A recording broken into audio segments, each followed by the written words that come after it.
Understandable. Uh-huh.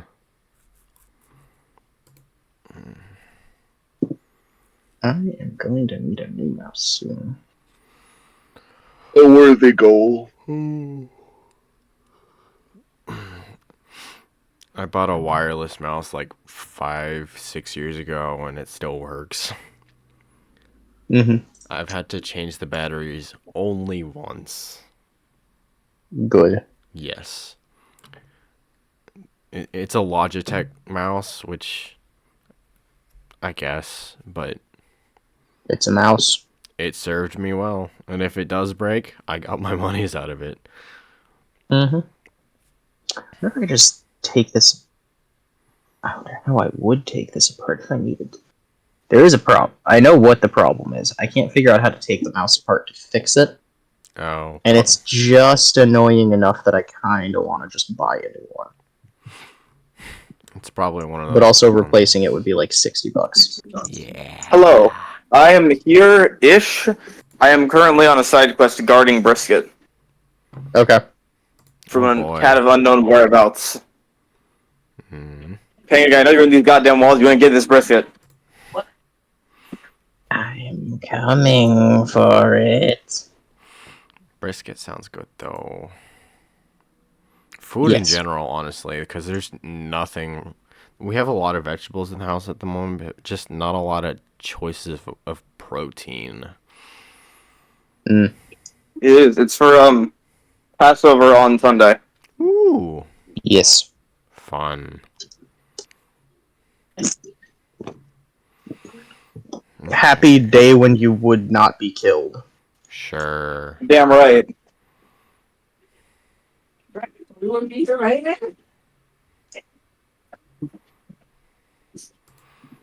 Yay, God, killed the other guy. Mm.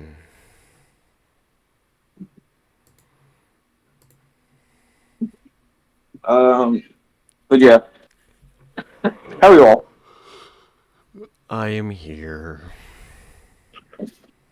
I need to make a phone call, so I'll be right back. I need to make that exact same phone call in about 15 minutes. Fun. Hello, Ocean. How are you? Phone call with nephew? Yes. Alright. I'll do it first, and then you. I'll be Yes. back. What's happening? So I'm not entirely sure, but I was told shortly before my side quest to go get bacon that I need to call my sister and ask to talk to my nephew. I'm told it's something cute, but I have not been told what. Let me come back. I was gonna go to 7-Eleven. Okay, because without that context, I'd be extremely concerned. Just a little bit. It's fine. Yes. Okay. It's just my nephew. He's a bit of a goofball. I just need to go find out exactly how much of a goofball. Fair. Also, I submitted the first draft of that 26-page research paper that I spent 2 semesters doing. Oh yeah? How'd that go? God, hell yeah. It exists, and it was submitted to some editors. I then had a very nifty seminar with like 3 other people from the guy I'm going to be doing research with, where Koreans showed up and lectured for 15 minutes each. Good. Interesting Koreans. One of them's creating quantum dots. The other one, he's just fucking destroying greenhouse gases with liquid metal. My God. Amazing. That's the polarity. He's making a Lorax machine where it unsmogs the air, but you use liquid tin to do it. That is honestly pretty cool. That is a... Yes. I hate to make a pun, but that is so metal. Yeah, that's the exact same fucking pun I made. Yeah, yeah. Because what else are you going to say to that? It's so fucking cool just to hear a concept like that. So apparently if you run fluorinated gases, so greenhouse gases containing fluorine, through a liquid tin magnesium mixture, the tin will defluorinate the gases and release like nitrogen or carbon dioxide gas, like standard gases. And I was like, wow, so that's what he's doing. That is genuinely really friggin' cool. And the other thing he's doing is doing the same thing, but with alloys of tin, molten alloys of tin, to create hydrogen by putting in methane. And getting pure carbon as well. So pure carbon and hydrogen from methane gas. Now we're just Nice. doing alchemy. We're just doing alchemy. Yes, he is. He's Yeah. performing alchemy. He's building a 300 liter per hour pilot plant in Korea for his liquid tin. Holy Thing. fuck. Like 300 liters per hour of gas flow through it. But yeah, so basically, for the context is, I'm in the PhD program. I've picked the professor I'm working with. It seemed like these were just his friends who were showing up to the States for other stuff, and they were like, "Hey, we're going to come to your lab." Classic. Good for them. And he was like, "We should definitely do a collab with these people, science." So they might send me to Korea. Sick. Honestly, hell yeah. Yeah. Honestly, it was a good meeting after the 8 days of hell. Mm-hmm. Uh-huh.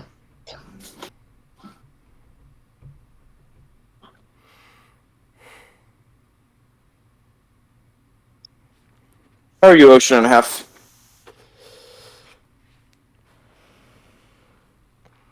I am trying to Not stay doing too awake. I am a little bit tired, sore, and recovering from last night, but not too bad. What were you doing?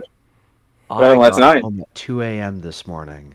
Oh. It was a Ah. hell of a night. We went to a concert, then did some drinking afterwards. Sounds like a then fun hung out time. at someone else's place, and then finally came back. That sounds dope. Yeah. Yeah, it was a good ass I time. haven't been to a gig in forever. Yeah, I've been working way too much time yeah. because There's quite a few good venues in my area. This good.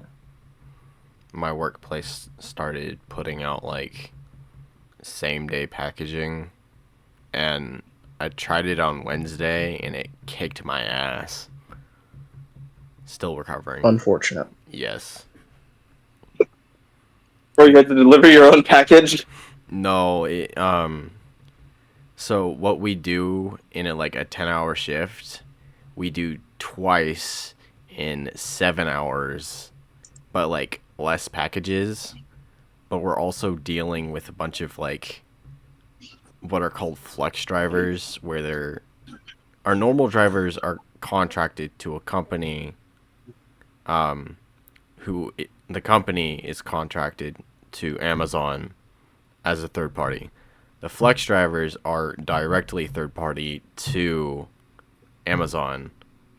And a good 25% or 20 to 25 to 50% of them, there's a language barrier, and it's more often than not Russian, Ukrainian, all that. Good. And having Fair them enough. follow safety rules is impossible. Yeah. I feel- Brother, yes. you're gonna have to call quick because they're getting the boys ready for bed. Yes, this is fine. I will do this. I will be back.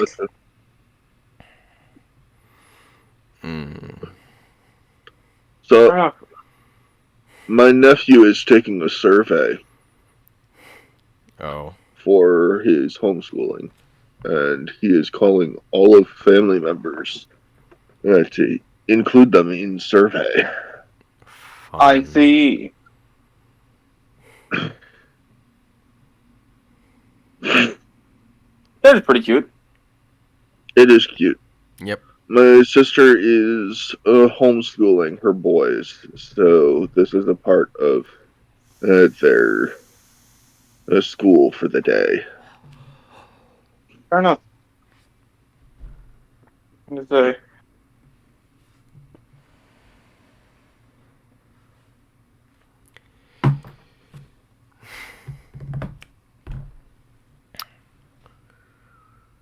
I'm gonna say. All I know is, it's I find research, just the concept of research very funny, because you take the introverts who don't want to talk to people and want to do science, and then you force them to talk to each other. Yep. I will be back. I am going to get water, hopefully food, and bio break. Makes sense. I didn't think I needed more sleep. I got a full like 8 hours, but I did apparently. That research paper fucked me up.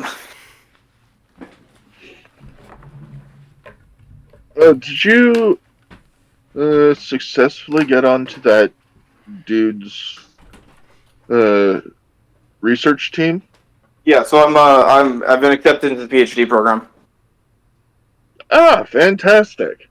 I actually had a lecture with him. That's the seminar. I don't know if you were on the call and you heard about it, but two of his buddies from Korea, they work at the Korean Institute of Industrial Technology, showed up and did a little seminar for like me, 2 other students, him.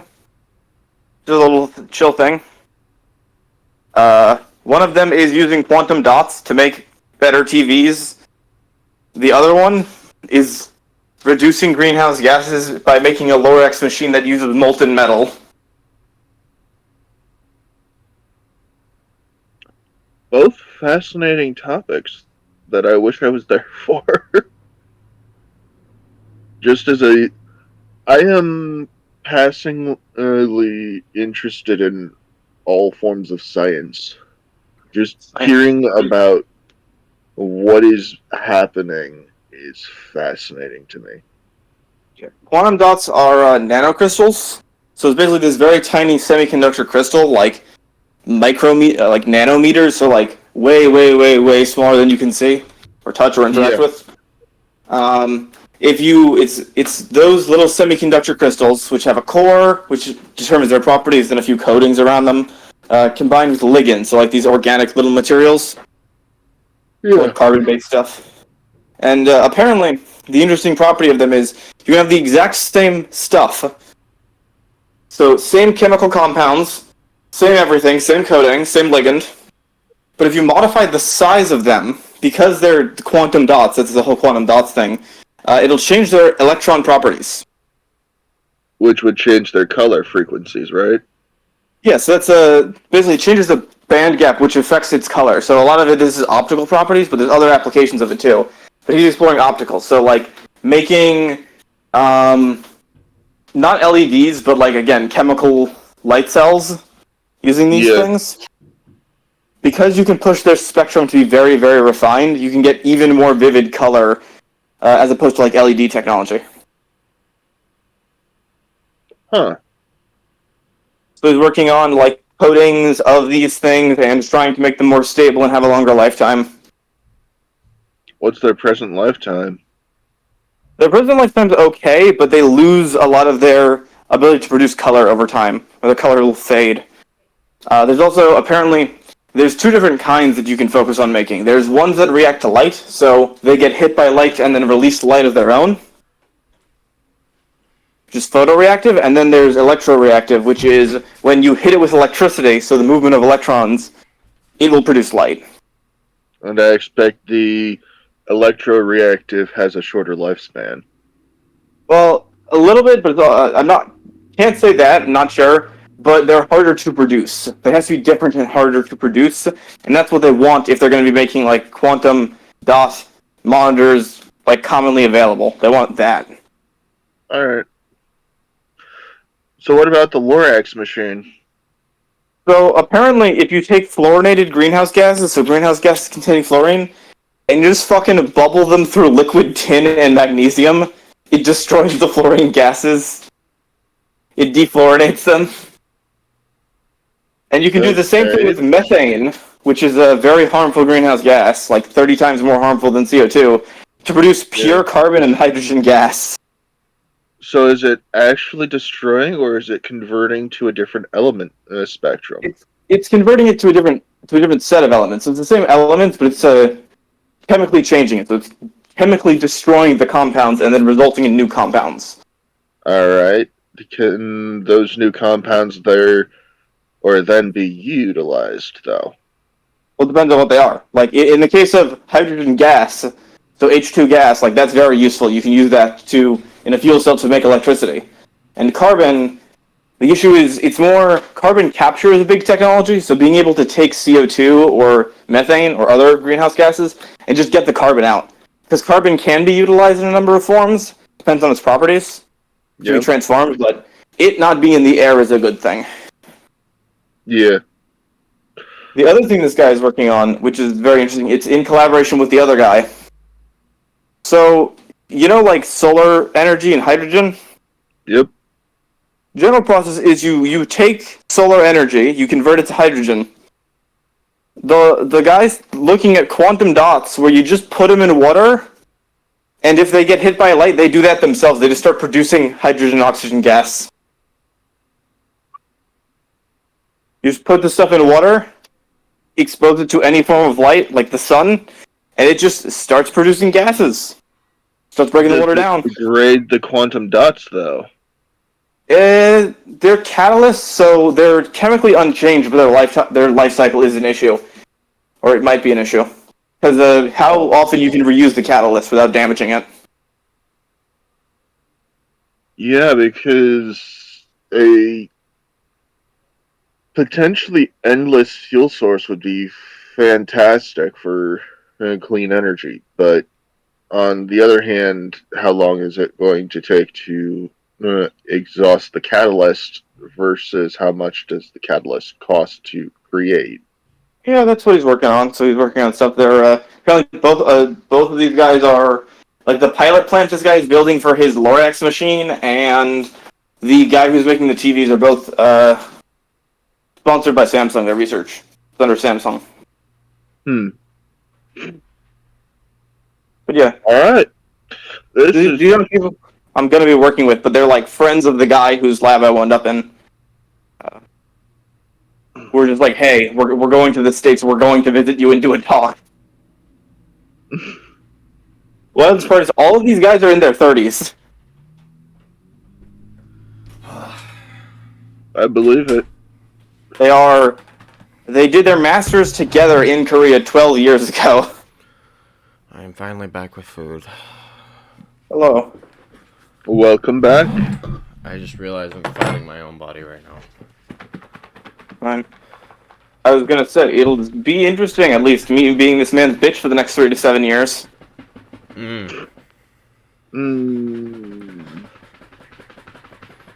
Aren't you supposed to be an understudy? Yeah, but I'm his bitch. That's the colloquial term. He tells me to do research, I do research. I do research on the weekends, I do research over the summer. I do that shit.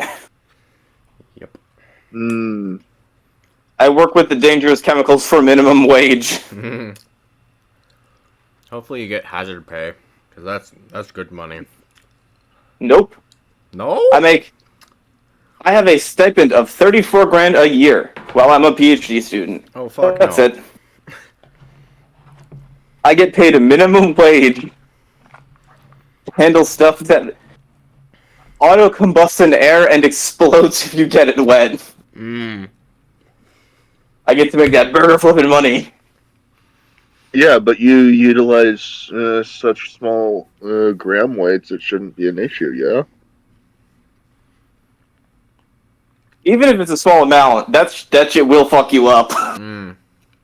Well, yeah, especially with chemical reactant, but You're right, very small amounts are utilized, but you have to store and keep that amount, the base amount that you're using, to distribute. And then you have to transfer it. So, the amount to start with is going to vary a bit. Alright, I gotta mute myself for a minute. Alright, have fun.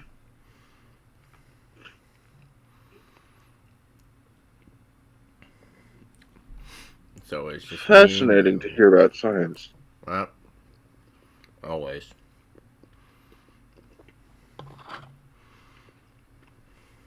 And I'm not particularly educated for science, but hearing about it is fantastic. Yeah.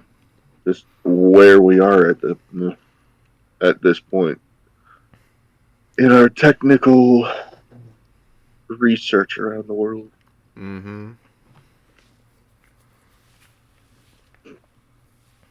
How are you doing, Twin?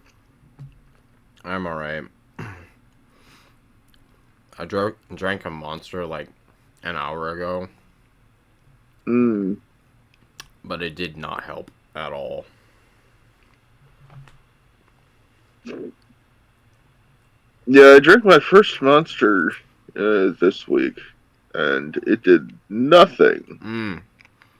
Yeah, no. I keep hearing about how all these people drink Monster and they stay awake for days with no side effects. And I drink a Monster and it does nothing. Yeah, I used to drink a Monster just to go to sleep.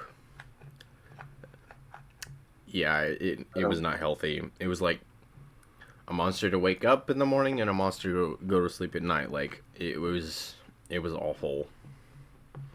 Because I have like Yeah. severe ADHD, it's hit or miss with energy drinks.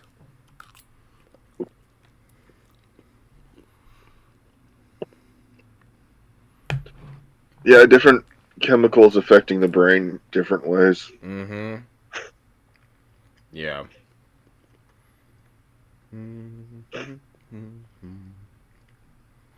For whatever reason, my body runs through a coffee very quickly, but runs through tea very slowly. Oh. So tea is a fantastic caffeine source for me, but can't don't really care for coffee much. Coffee will keep me awake if I have enough of it, but It's gotta be an I need excessive amount, right? yeah, because I drink some and I get that boost, and that boost is gone in 10 minutes, and I'm feeling like I need a crash, Mm-hmm. and then I drink more, and You're uh, fine for 20 minutes, then you gotta sleep. yeah. Yeah.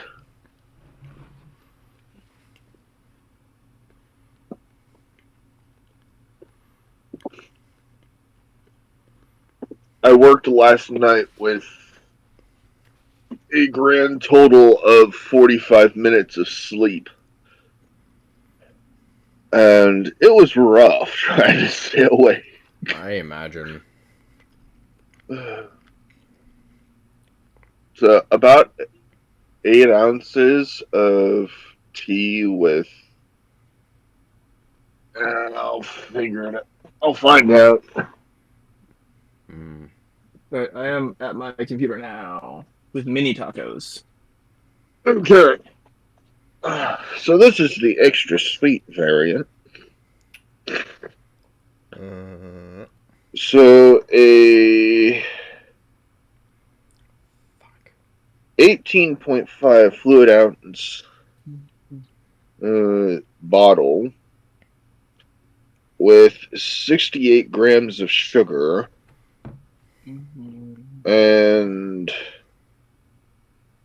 44 milligrams of caffeine keeps me awake for 2 hours.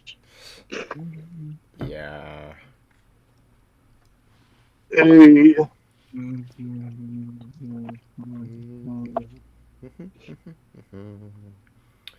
A Starbucks Frappuccino cold brew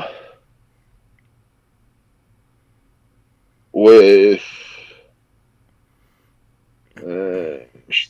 sugar.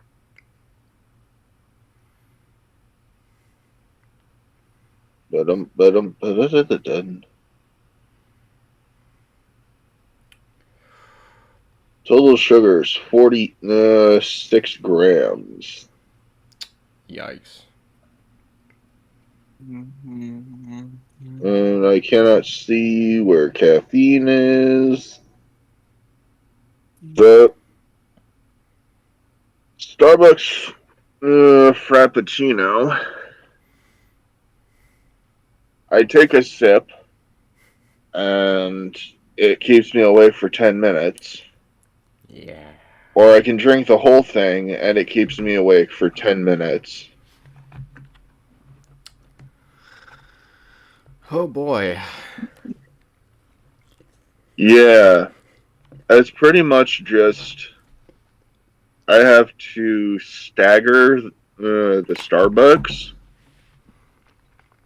So take a sip, wait 10 minutes, take a sip, wait 10 minutes, take a sip, wait 10 minutes. You gotta microdose yourself the caffeine. I Yeah. have to microdose myself the coffee. On the other hand, the Gold Peak tea, I can drink the entire bottle and be good for 2 hours. So much slower release. Mm.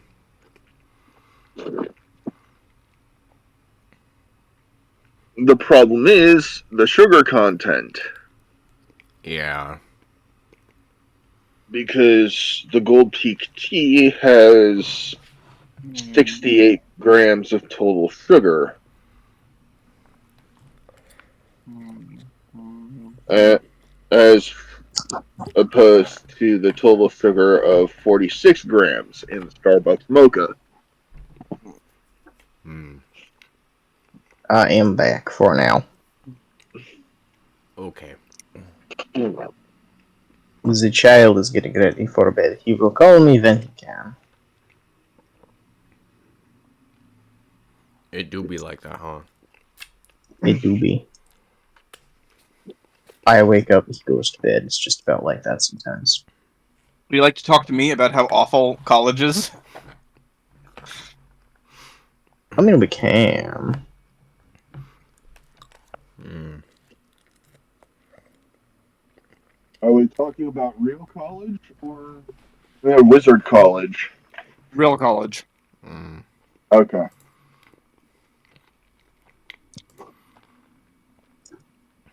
One genuine problem I have with Roll20 is that it does not matter how big you make a token or a thing, the origin size of that thing never actually changes. Which means if you have to zoom all the way out to like 100% reduction in order to see the thing you're looking at, that is roughly close enough. You can no longer see the origin points to actually change the shape of the map or its size. Yay.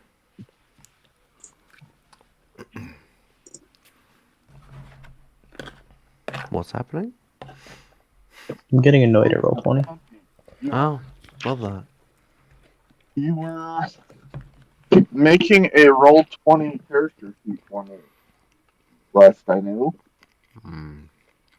and I don't think I have access to that character sheet.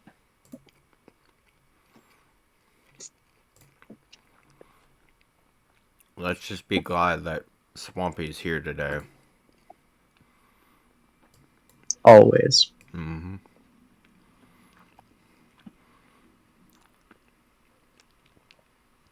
I'm trying to fix a problem I've had. It's deeply frustrating. The map that I want does not exist, so I have to make it myself, and I cannot make it well enough to please myself, and it's driving me nuts.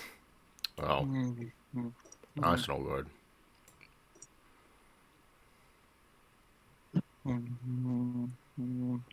Is that the castle map you have to stitch together?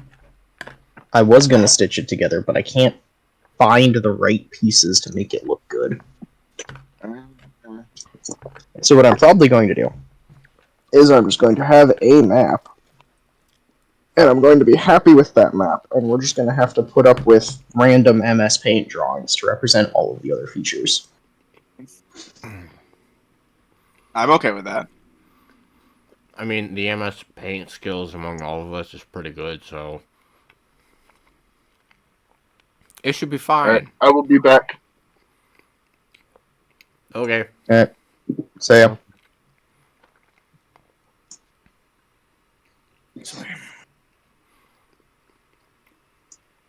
I am just being cheatling. Also, Ruth is coming to Passover. Oh, cool.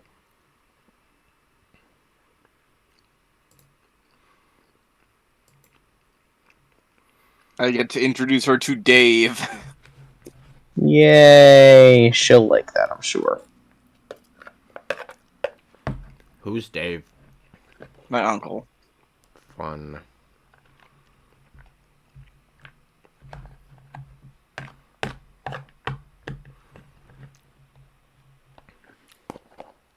Pancake, what do you think of Dave?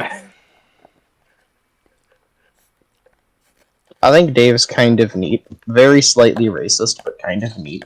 Yeah, just a little bit.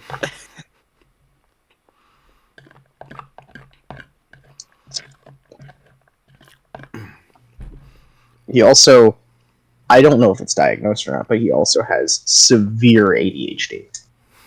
Like 100%. Yeah. Yeah, it's fine. Okay. He's still cool, though.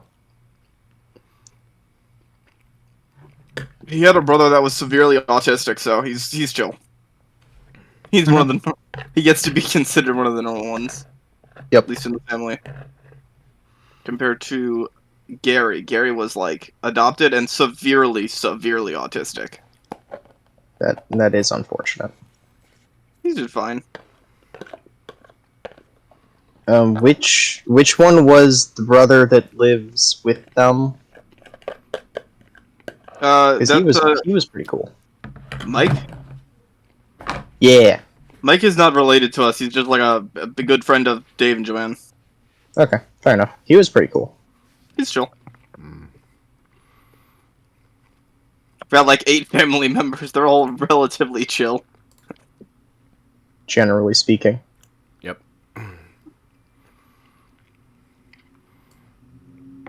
But yeah, it's very nice to see all of you. It's been too long. Yes. Yes. It has been too long, yes. I am simply enjoying the vibes at the moment. While I MS Paint a river. Good. As long as it's blue, you're good. It is That's really all roughly that matters. Yeah.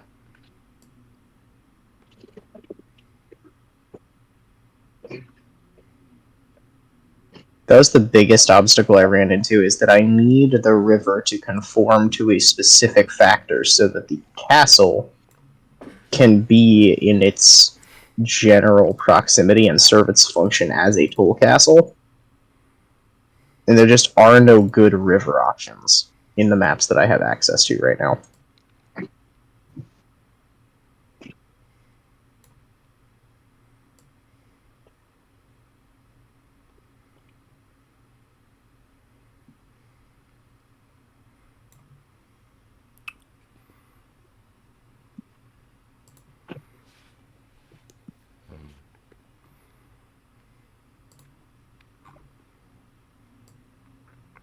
Go Winthrop.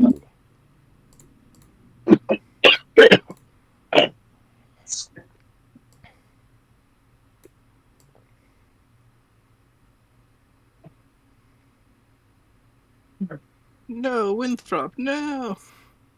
No. There we go. First world problems. This river does not conform to my needed qualities. Yes. It does not. But Pancake, think if you wait long enough, you can have an Oxbow Lake. Mm. Honestly, I actually would have really appreciated an Oxbow Lake, but they do not exist at the moment. Damn, please wait 20 to 30 decades for loading. Yep. Like, honestly, an Oxbow Lake would have been perfect here, but because you guys have the world map, I need this map to conform to that, and there is no Oxbow Lake there in the world map. And I'm not willing to do that level of retconning right now. Because we would all most definitely riot if you were to just introduce a lake. Because No, I do not care if you care, because I care. I know.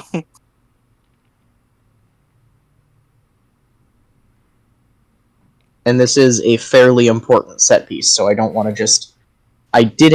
to just have some random conceit that's not going to make sense if you think about it too hard.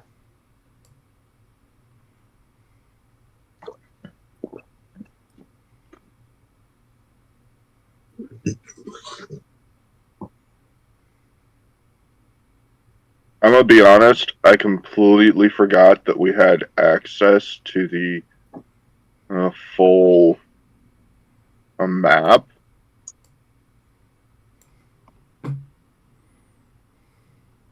So I am. What do you mean access to the full map? The map of the entire world. Oh, I forgot that it was in Kryn's Chronicles, I think it is. um, No, I think it should be in the Oracle. the war room. Yep. It's in one of them. Right, it is in the War Room because the Oracle is lore stuff. The Oracle has the map of Ansalon. And Krynn Chronicles I've been using as the dump for the VODs. So, Which works. yep. I hope no one minds. I don't. Okay, good. It was originally for character sheets and lore and stuff, and that no one used it for that, so honestly, the VODs work just fine. Okay, I have no desire to change this now. fair enough. I can't seem to find Calamant in the world map. Is there, believe me. There we go. I believe, but I cannot find. You see the word Estwild? It's somewhere in there. Good luck. You see the word Estwild. It's big, it's bold, it's directly left of a mountain range that kind of looks like a recurve bow. It's in the top middle of the map. Yeah.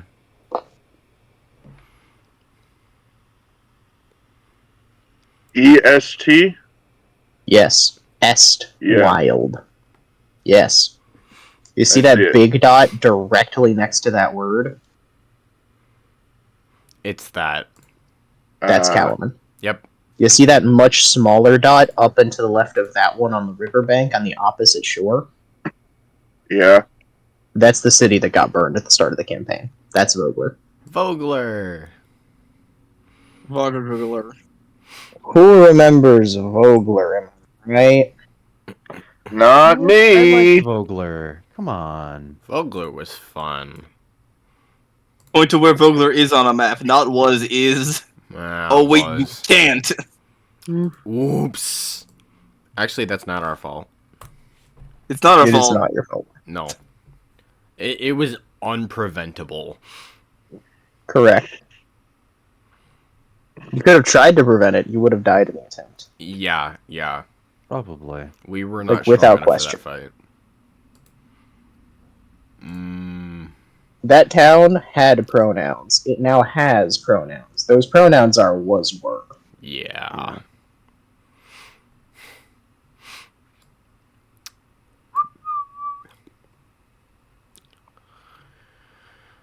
Has Glenn gone over his character retcons yet? No, not yet. Okay. We were talking about sciencey stuff. This is good. We settled on some stuff for Glint's character, because he wasn't necessarily happy with where he had settled himself.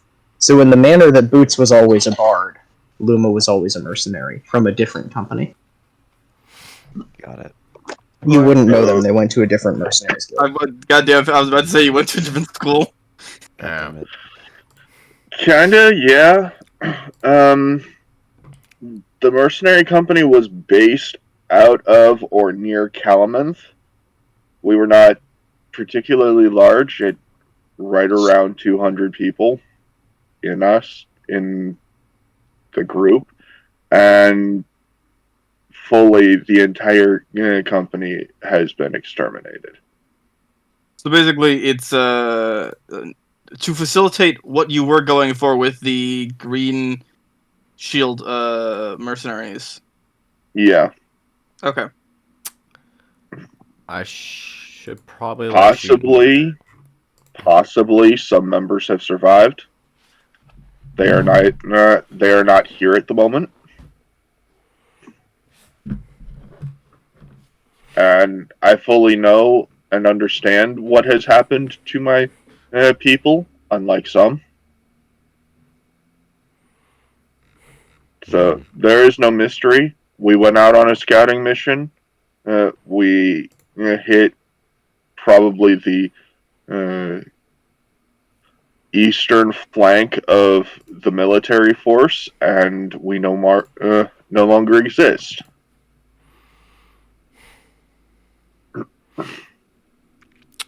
Remnant to the fact that you are not the first mercenaries that Lady Firth has hired.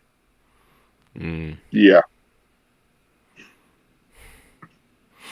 I just wasn't sworn in. My commanding officers would have been sworn in to Yes. Calamit's military.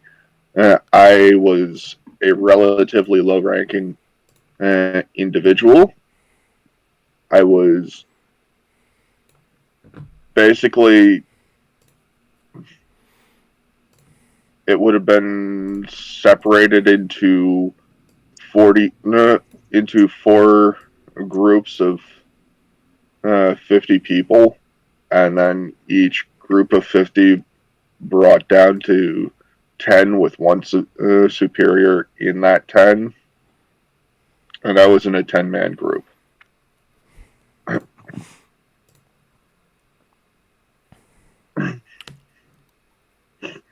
I should probably let you know the video I dropped in the table like at the end of March. I'm making that twin to lore.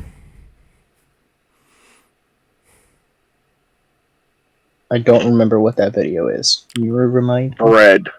Bread. There have been many bread. Which bread was this? Let me The dancing bread video? Yeah. I have been listening to it for like the last few days. Discord on my phone because it's saved on my phone.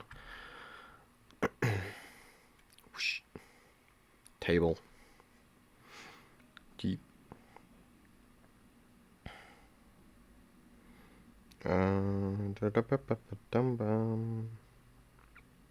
That one. There is a full song out. It is not canon. The little snippet is canon.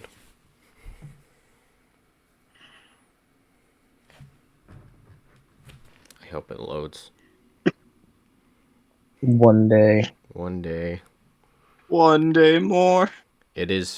Just one day more. So, by the way, the plan, are we playing some, like, random nights or something, or what are we doing?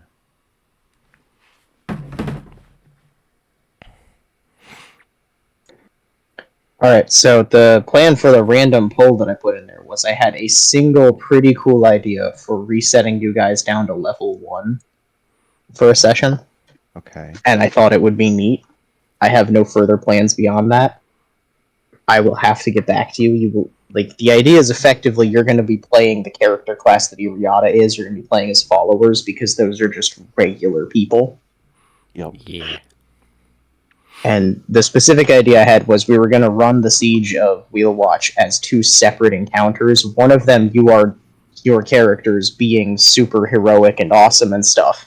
And then the other one, we've reset you down to level 1 because I really want to hammer home the difference between a level 5 adventurer and just some random person trying to do their job.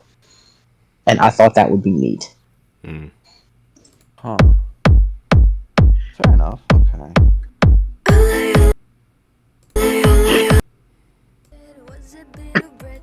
Kind of like rats in the basement of a tavern. No, nothing like rats in the basement of a tavern. Because I know what you're referencing with that. And absolutely not.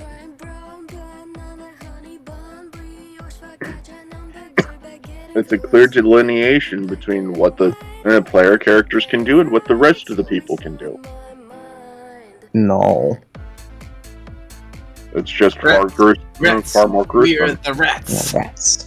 I am the big rat that makes all the rules.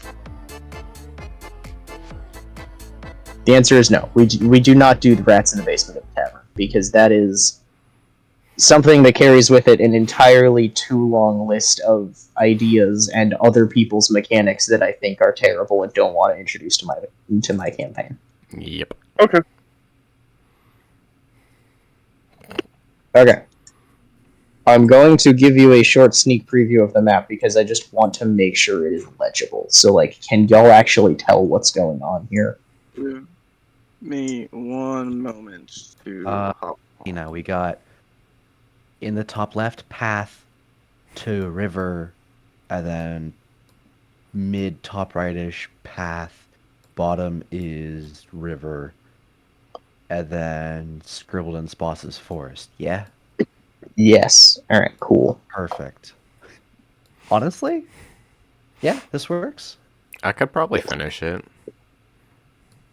Probably. I'm not 100% done with the geography. I just needed to make Right. sure that this was legible to another human being. Yeah. Okay, cool. We have probably one more session of administrative slot before we make it here because Mike isn't here. He needs to do some So- scheduling around his life. This is fine. Yes.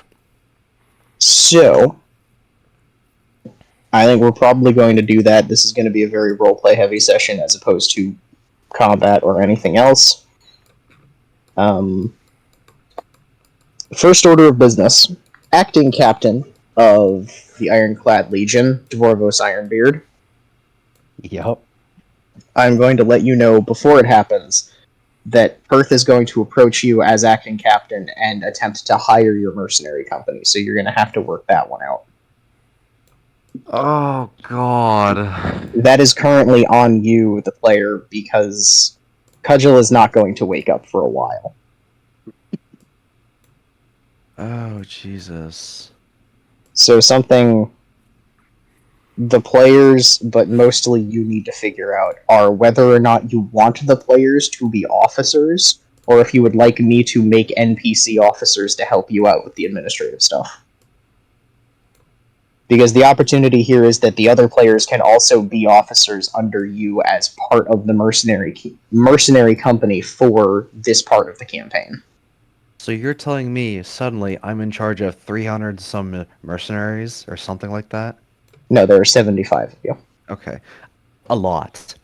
Yes. Way more than any one person should hold. Okay. You are in charge of 75 living people, about 50 of whom are battle ready at the moment. The rest of them all hurt and banged up. Right? Yes, the other ones are not walking wounded. Okay. That's gonna be fun. Okay. So, that's why I'm telling you this now, before I suddenly just have Perth walk up to you. I appreciate the heads up because that would catch me super off guard. Like, real off guard. Yes. Mm-hmm. So, to be clear, the delineation is if you would like the other players to be officers, we can go into the full nitty-gritty of how the mercenary company works, and you can run your own mercenary company. If that doesn't sound fun to you, or to anyone at this table, we can make up NPC officers who will take the slots that the players would have filled, and it will mostly automate the process. Okay. Even from my perspective, that doesn't sound like a ton of fun. Okay. I don't know what you guys think. It sounds like I need some work. Half swampy. I'm down. woods.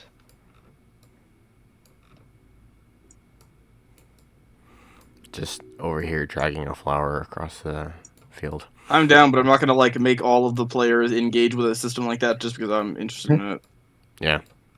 That's fair. That is the point of the heads up. Y'all can more or less figure out what you want to do with that.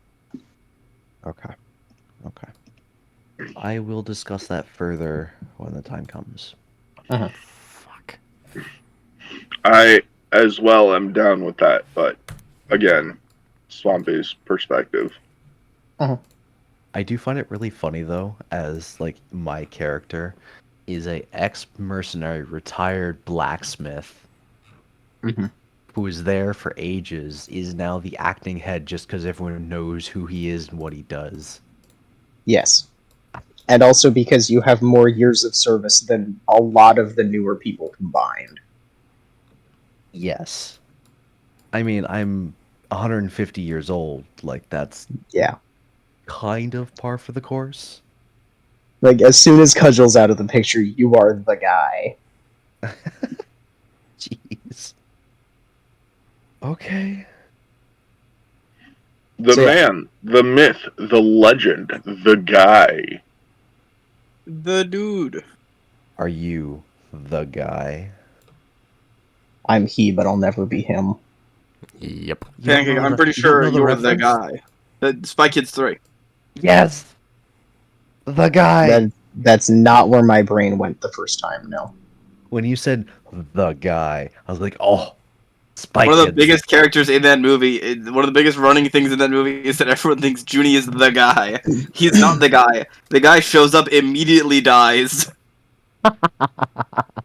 Yeah. Jesus. To be honest, I do Insane. not remember much from those movies other than Danny Trejo. Fair enough. But I never even got her email address. Yeah, no, I don't remember that. I know very little. That's okay. This is fine. They're silly movies. Yeah, Yep. they The are. only thing I remember about 3 is that it has the exact same plot as the first arc of Sword Art Online. Just about, yeah. Actually, not really. Well, Right, really, yeah. Wait, no, actually, you're right. I just remembered. I remembered. Okay, yeah. fucking I- hell. It seems like such a minor plot point, Mm-hmm. but Oh. I guess the difference is that in Sword Art Online they die in the game. In Spy Kids 3 they just play the game forever. Yes. That's wild. Yes, Spy Kids in general, the whole series is just wild. You don't like a Texas robot cowboy? I'm simply stating it's wild. I never said it was bad. I'm sorry, Texas Rope. I don't remember enough from these movies. And there's He a owns whole, the the whole theme movie park, about the and mini he shows up in the dinosaurs. third movie and brands a robot with like a hot iron. Yup. Only burn that ass. And he did. I do not remember this at all. I think He the guy Go from ahead. Spy Kids 2 shows up flying Yeah, a flying pig. Mm-hmm. Yeah. That was gonna part I say- remember. I know that the guy he's from the introduction of Spy Kids 2 when you had that scene where they were at the theme park and like they rescued Uh-huh. the president's daughter. The guy that owns that theme park shows up and he's just like a fucking cowboy. Got it. Okay.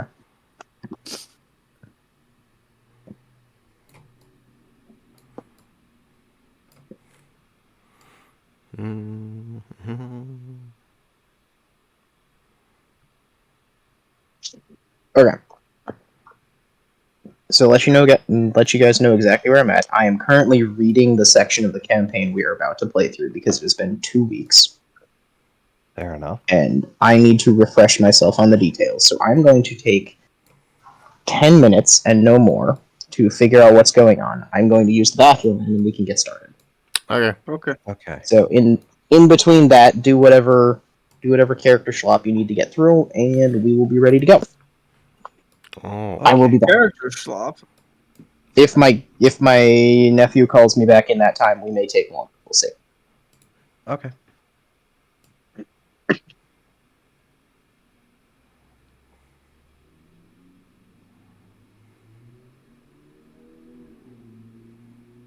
Who was playing at the concert? Concert? Oh. Okay. So the main show was a band called Set It Off. Fair It was a enough. good time. Yeah, it's not the first time I've seen it. It's actually the second time. Same venue. But yeah, it was pretty neat. Also, to clarify, what you're telling me before, telling us before, Hef, is that in order to do one-day delivery, Amazon is employing primarily Russian and Ukrainian third-party drivers to get things to people immediately. Yes. Fair enough. Mm-hmm.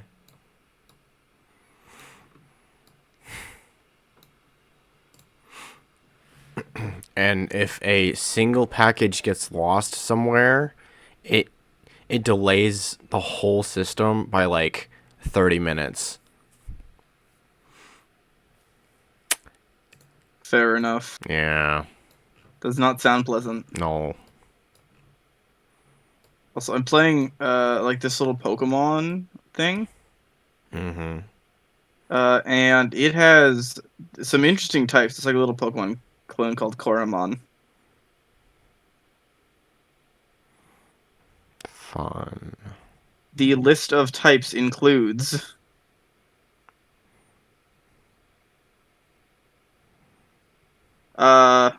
normal, electric, ghost, sand, fire, ice, water, and then there's 6 types that are limited only to skills, like moves you can use. They are magic, foul, heavy, air, poison, and cut.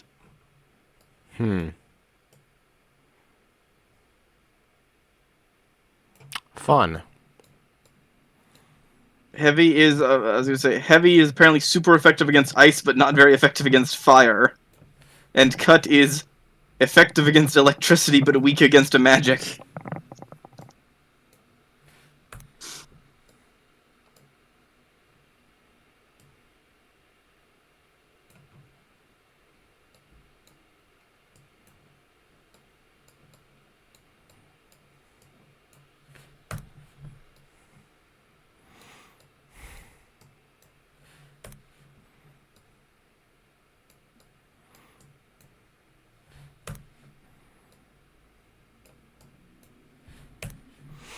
Well, all right.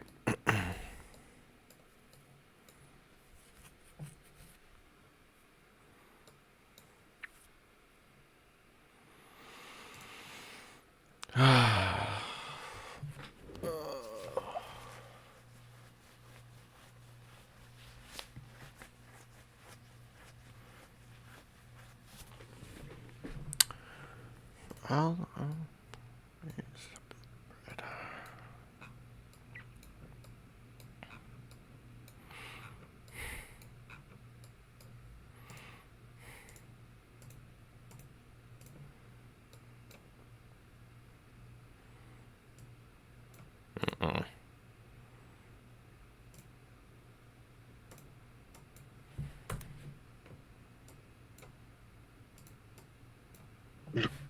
there we go. Pen.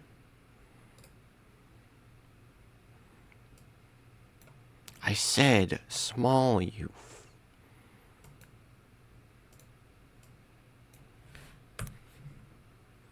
Pen. Small.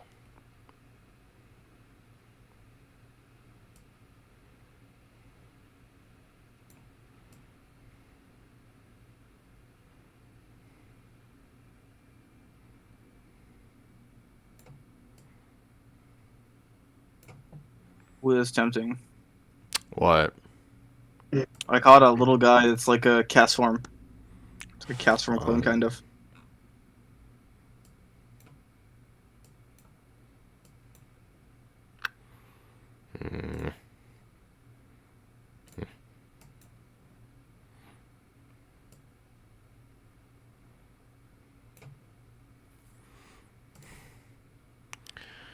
I have to play around the fact that none of this shit, that the background is green.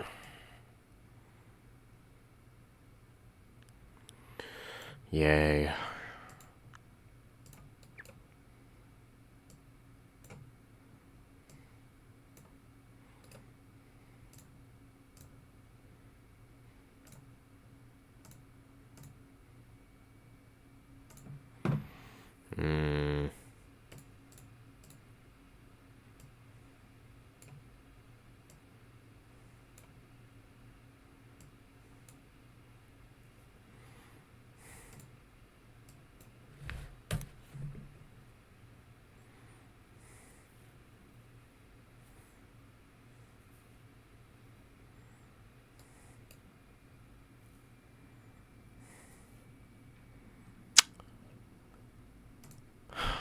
I will be back.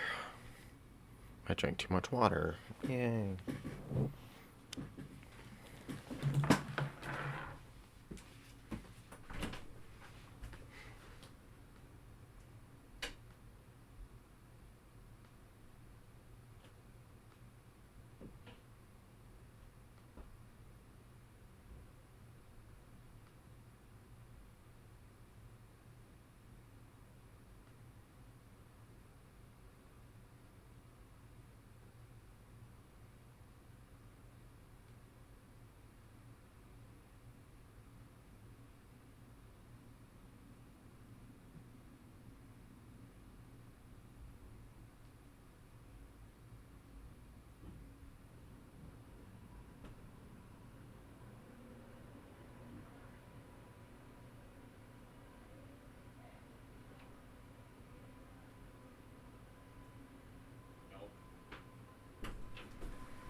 Well, I know what Ocean is doing.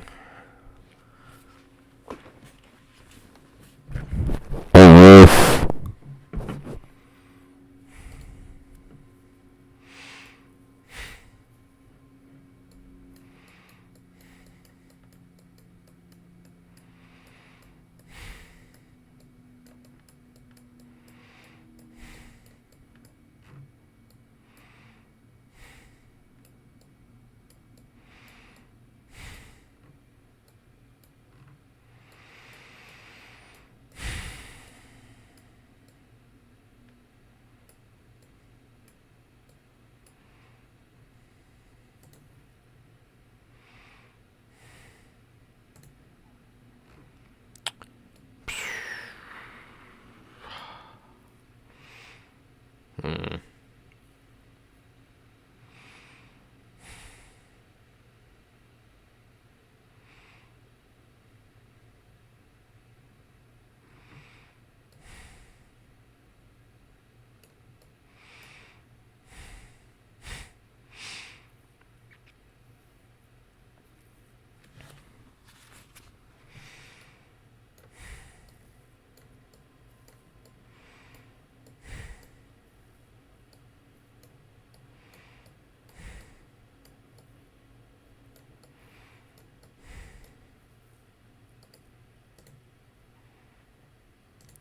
What a quiet night it is today.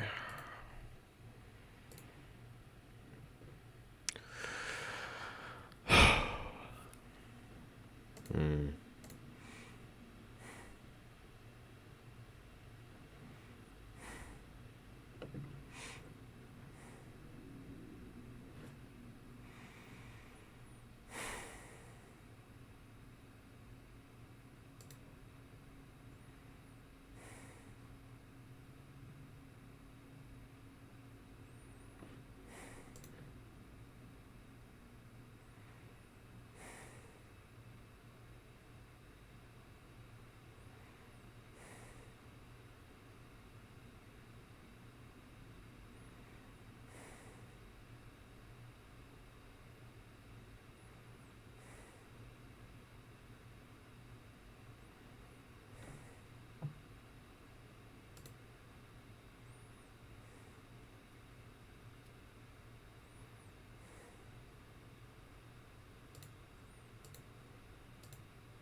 All right, boys, let's go. Okay. If you were gonna take any longer, I would have. I was about to start playing Stardew Valley. I mean, we're here now, but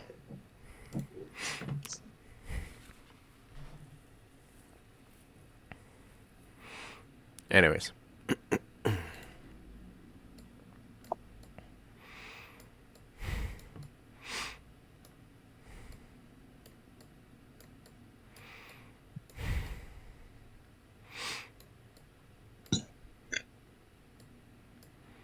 Hmm.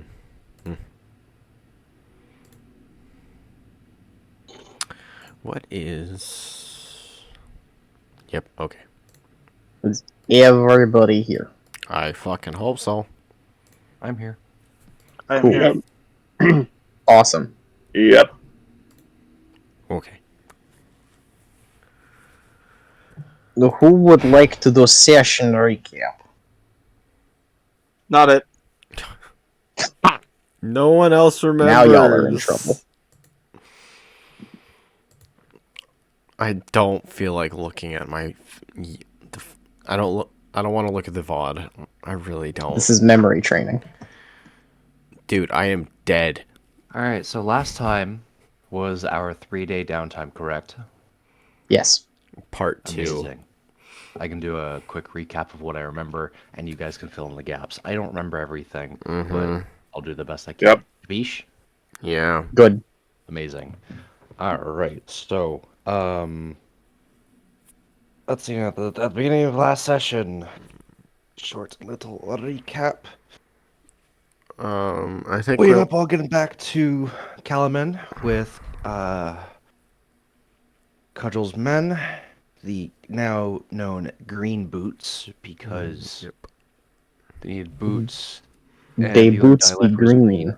Yep. It was kind of funny, I'm not gonna lie. Mm-hmm. Reported our stuff and things, yada yada yada, did all that stuff. And then with our downtime, people mostly found work. So I think Mike did some ring fighting.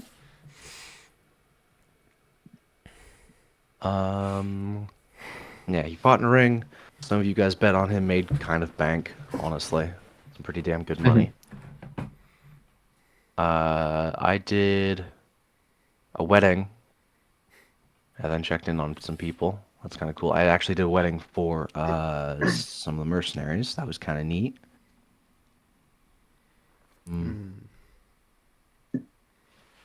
Glints, you did some magic stuff, so you did I did work for translation, like magic the translations and city. stuff. Yeah. And that made some pretty good money out at the docks, I want to say. Kind of. I was working for the port authorities, casting comprehend languages on them, so that they could understand what various merchants from other You parts were of the translating world. with. You were You translating can't cast that on with other magic. people. But yeah. Right.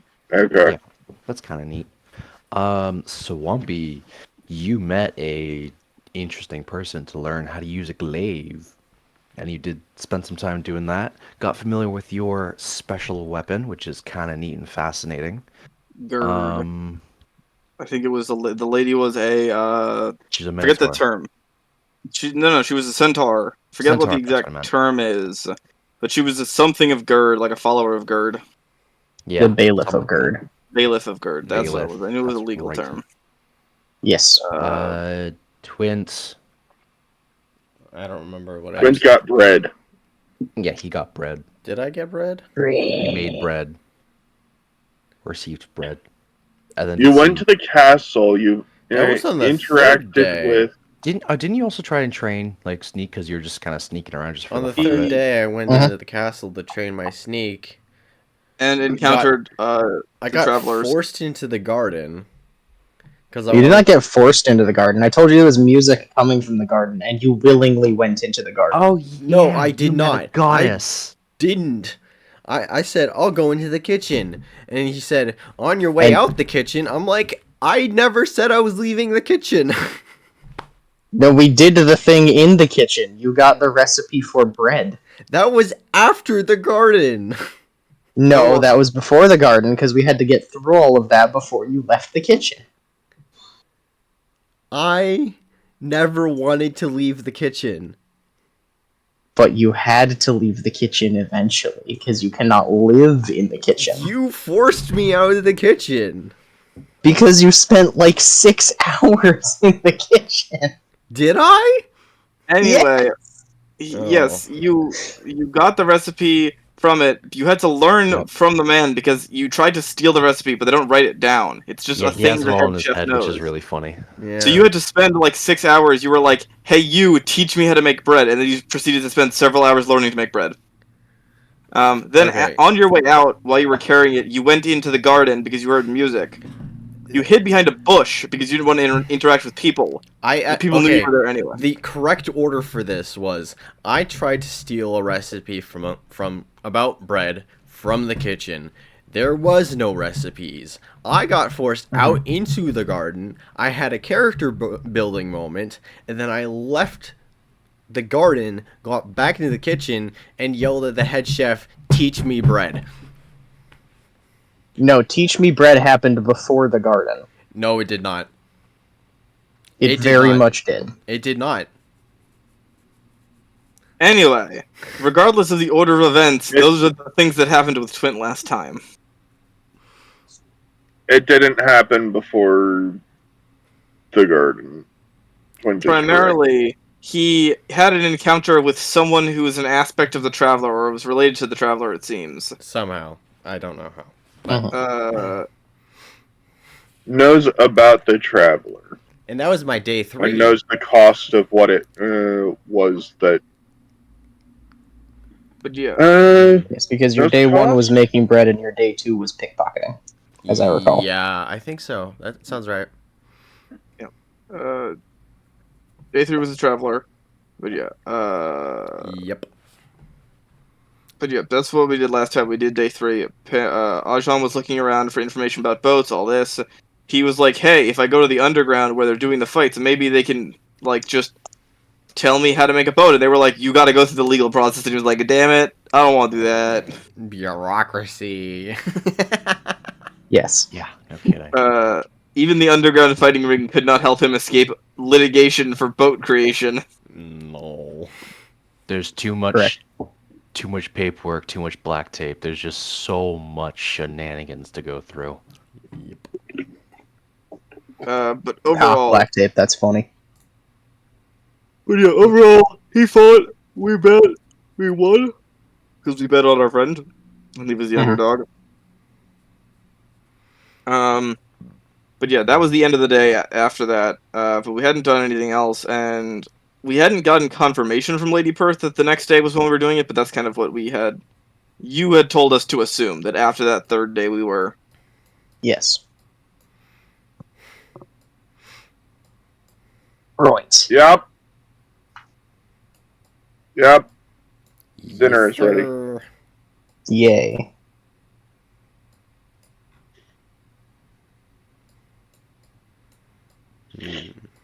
And I think that's everything. Think so.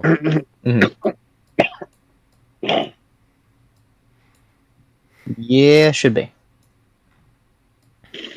I was roped, or not roped in, but someone requested that I help them with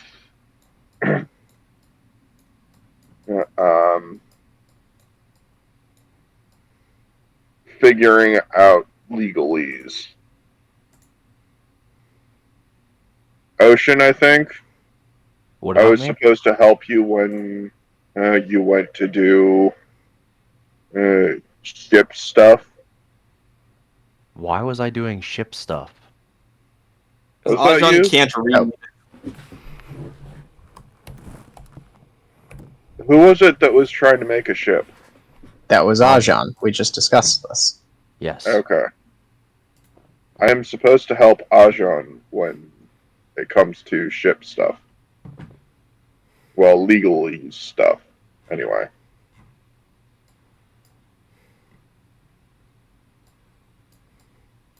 Fair enough. Unfortunately, he's not here at the moment. Nope. Okay. Oh.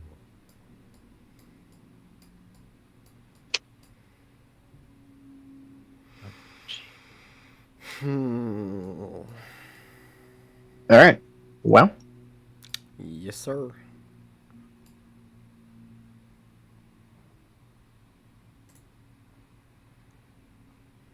so does anyone have any plans and/or outstanding things that they need to do?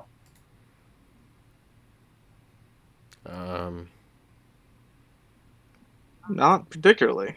Not really. Not really. Um, Good.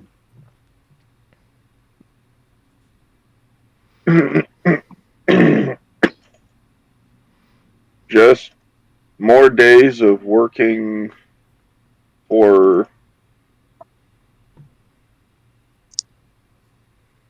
for whoever's going to pay me for translating. Yep. All right. I do apologize for being so scattered. It has been 2 weeks, and I have completely lost the plot. You're fine. All You're right. not the only Uh, one. This is fine. Yep. Oh, gee.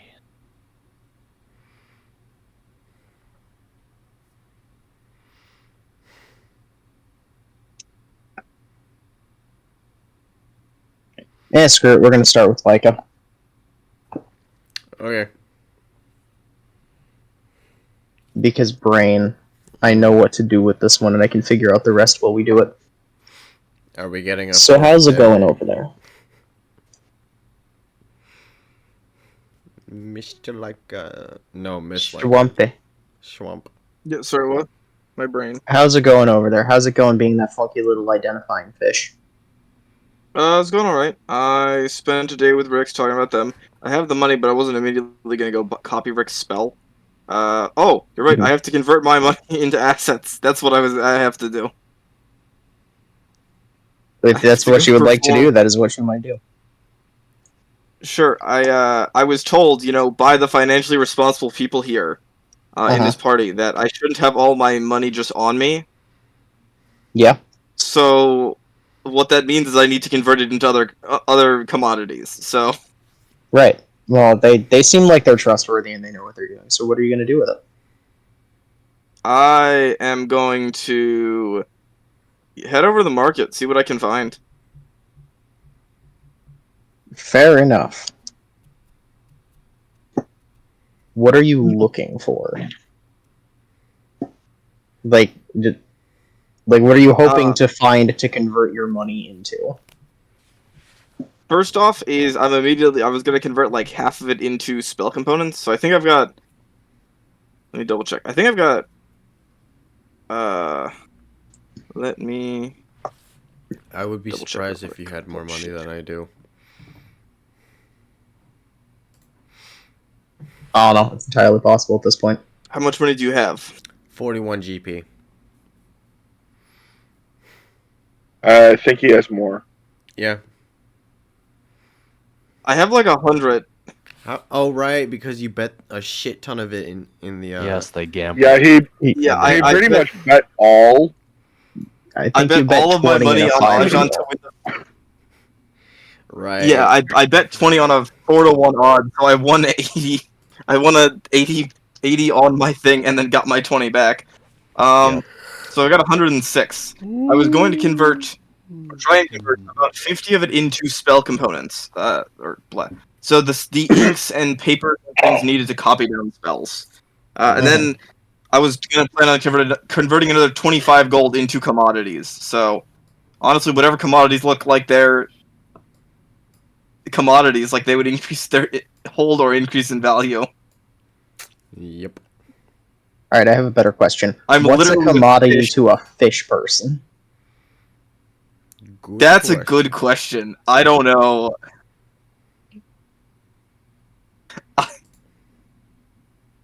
Is there a bank system in Kalaman or no? Very, very rudimentary one. Like, Knights Templar kind of rudimentary. Yikes. It's basically run by the Knights of Salamnia, where you will give them your money and assets, and they will give you a voucher for equal value somewhere else, and then you have to find one of their outposts to exchange it. Fair enough. Yep. Well, I'm just gonna, go on the market, see what I find. If you want me to like roll something. I- You can just Google random commodities.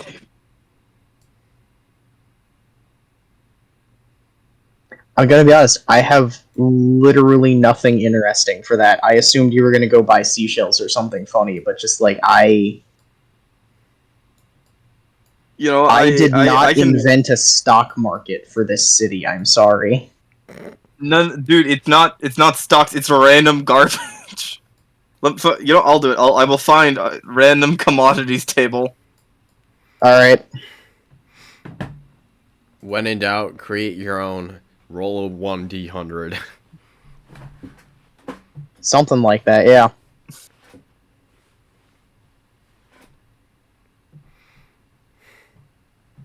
Wikipedia list of trading commodities. No. Oh boy. I'd like to buy oil. I'd like to convert my money to crude oil. This isn't a setting in which that counts as a commodity.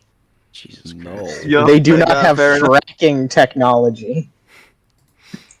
Oil. Pancake, why won't you let me go fracking? Oil. Because it doesn't exist yet. Oil would be stupid expensive. Like, God. Yeah. Probably. If it Like- came from something like a whale, yeah.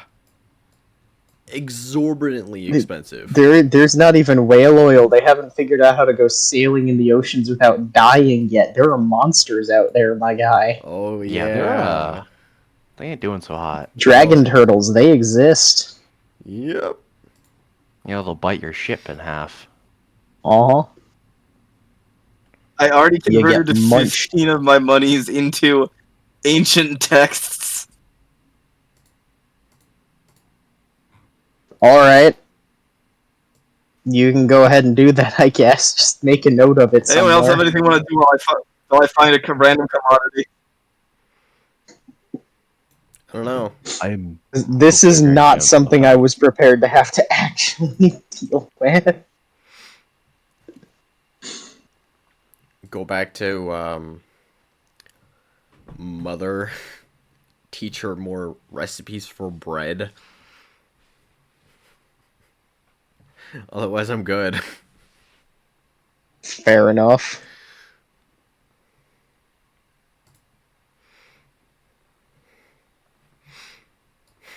But it took an absolutely wild turn. Alright, so while Laika's doing that, you're gonna go teach Bread Mom more bread. Yes. Luma, do you have any plans? More, more work by the docks. Probably. I don't know. Alright, we can mostly brush past that. Yeah. Alright, if there is nothing outstanding that needs to be done, we're going to assume that it is the end of the day and that you are back at the inn where you were staying. If that's fair. Oh, I remember. I was going to go to wherever Leica, I believe, went for weapons training and ask if they could teach me how to use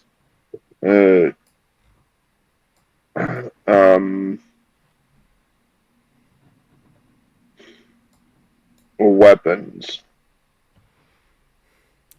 Not specific, but okay. What kind of Need weapons?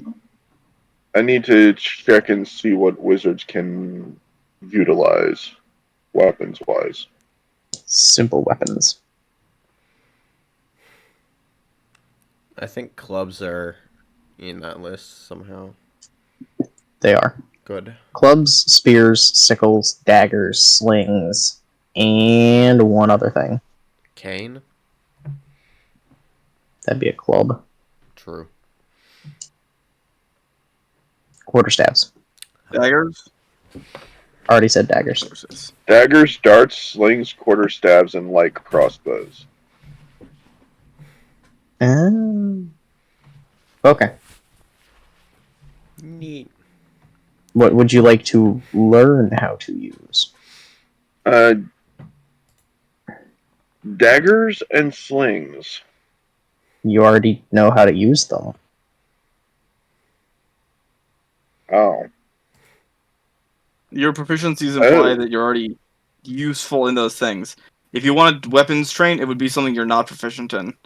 Like how I'm trying to learn how to use the brain.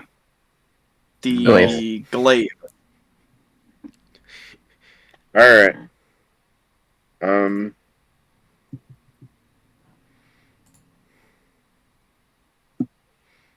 I would like to learn how to use a whip.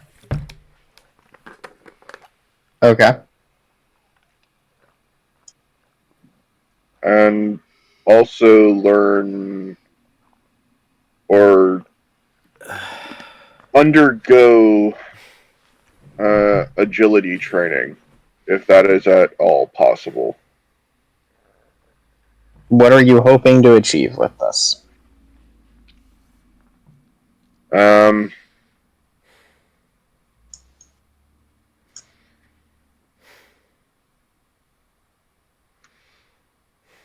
Either becoming more difficult to hit or making it easier to maneuver in urban environments or wild environments or Enclosed spaces? Do you want ranger features? Is that what you're asking for? Like you want to ignore difficult terrain? yeah, kind of. Yeah, that works. Oh, hello, Calaman.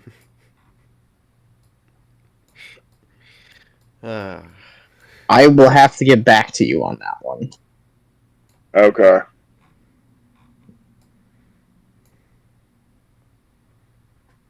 That is fair.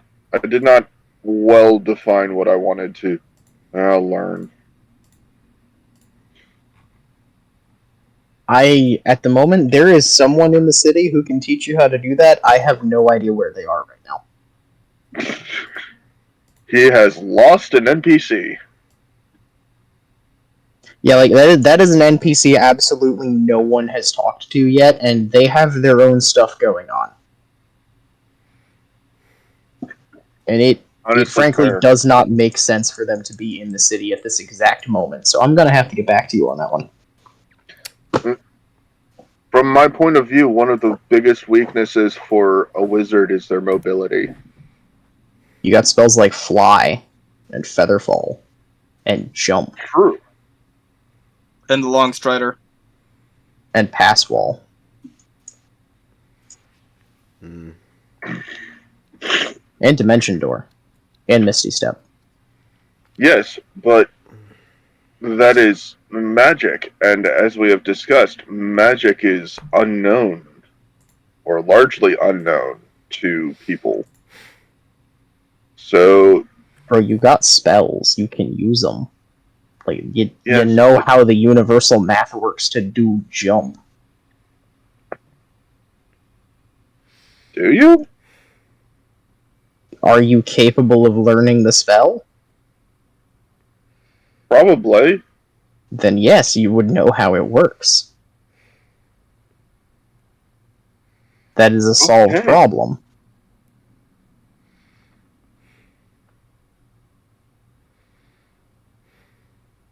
Okay, my head is not in this at the moment. I'm sorry.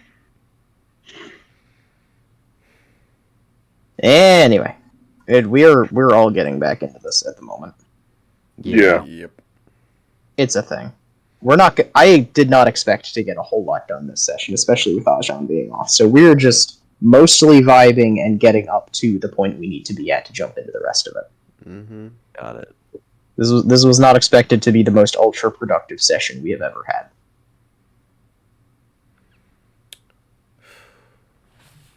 Okay. Anything else before y'all go to bed? Going to bed. We're still on the end of the third day at the moment, so Yes. Oh, end of the third day. No. All right, cool.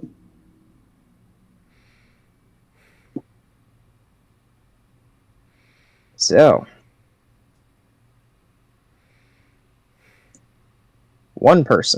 exactly one person in this party has the divinely favored feat, and they are not currently here. So we're gonna wing it real quick. Oh boy. Yay. Um, Are we going back to the I main map? need to start with Luma. You have not had the pleasure yet. Oh boy. Here Oh. we go. Seatbelts, everyone. We're going in! Okay, Oh, first boy. thing I need to do is make sure that I actually have the map that I need because I archived a whole bunch of them. I have that map in particular. Do I have the other one? Oh, I hope this is a normal field trip with the frizz. No Riz? way. No way. No way. Absolutely friggin' not. No. Yeah, no pass.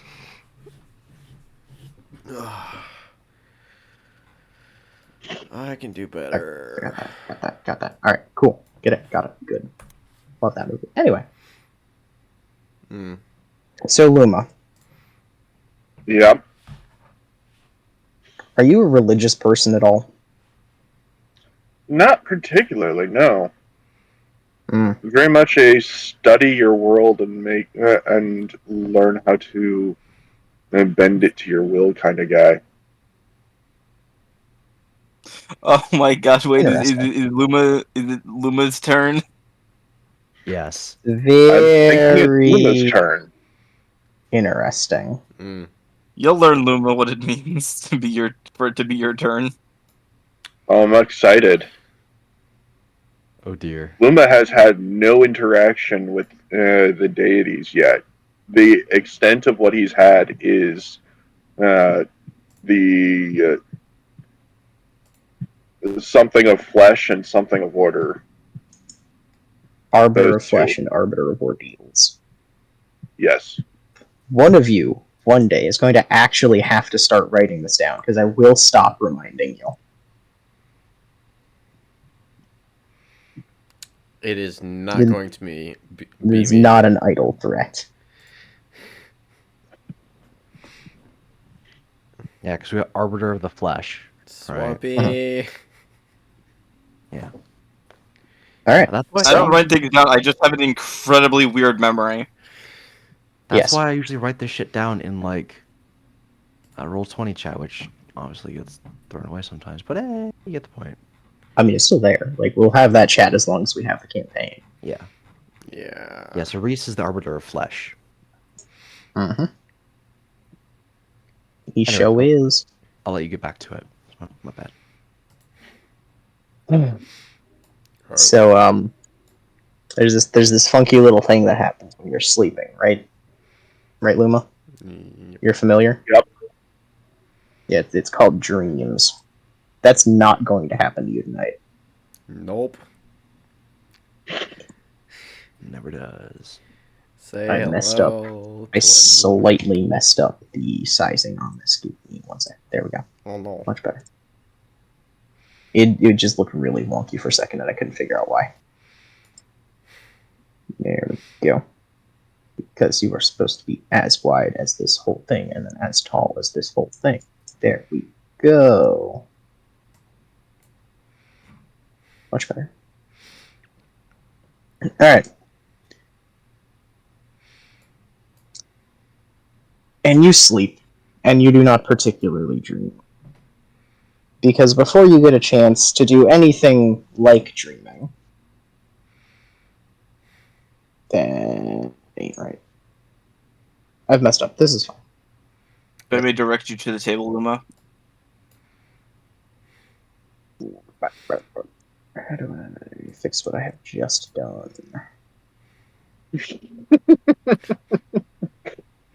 Just like that. Okay, cool. Awesome. We're good. Yes. Time to go. Yep. Flee. Alright. very, very important note is that you know what it feels like to dream, I'm assuming. This is something you're very, very familiar with in your Oh, many, sci-fi. many years of sleeping. Yeah, 85 or so. Uh-huh. So you fall asleep, and you're just kind of... At some point, dreams start happening, and there's no real transition, right? Yeah. Like you don't get a chance to go, okay, I am dreaming now. That very much happens tonight. Like instead of gently, peacefully drifting into a repose, you are violently yanked from your sleep into something else. And you can't see it first. You can't really tell exactly what's happening, but you can feel solid ground beneath your feet. And your vision very slowly starts to unblur. Because I just I'm need to make just sure. because this is new to Luma, and he has no frame of reference for this. He's just going to start doing minor experiments, making sure feeling is still in his fingers, tapping his foot on the ground. Oh my! Oh no! Oh my! Oh no! I've seen the pretty map. This is not the pretty map. No, it's not. Oh, dear. No. Good luck. It's the pretty map with different lighting. Damn, guys, calm down. Harper, you've outdone yourself. Oh boy.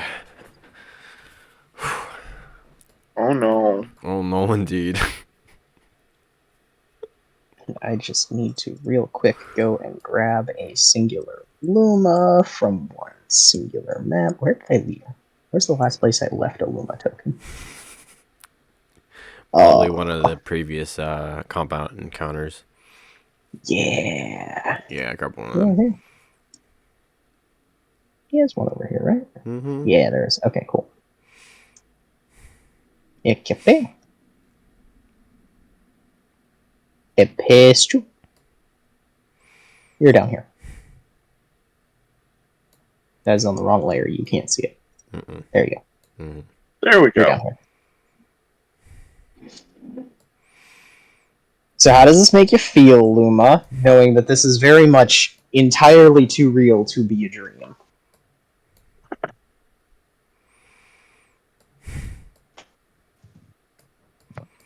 Uncomfortable.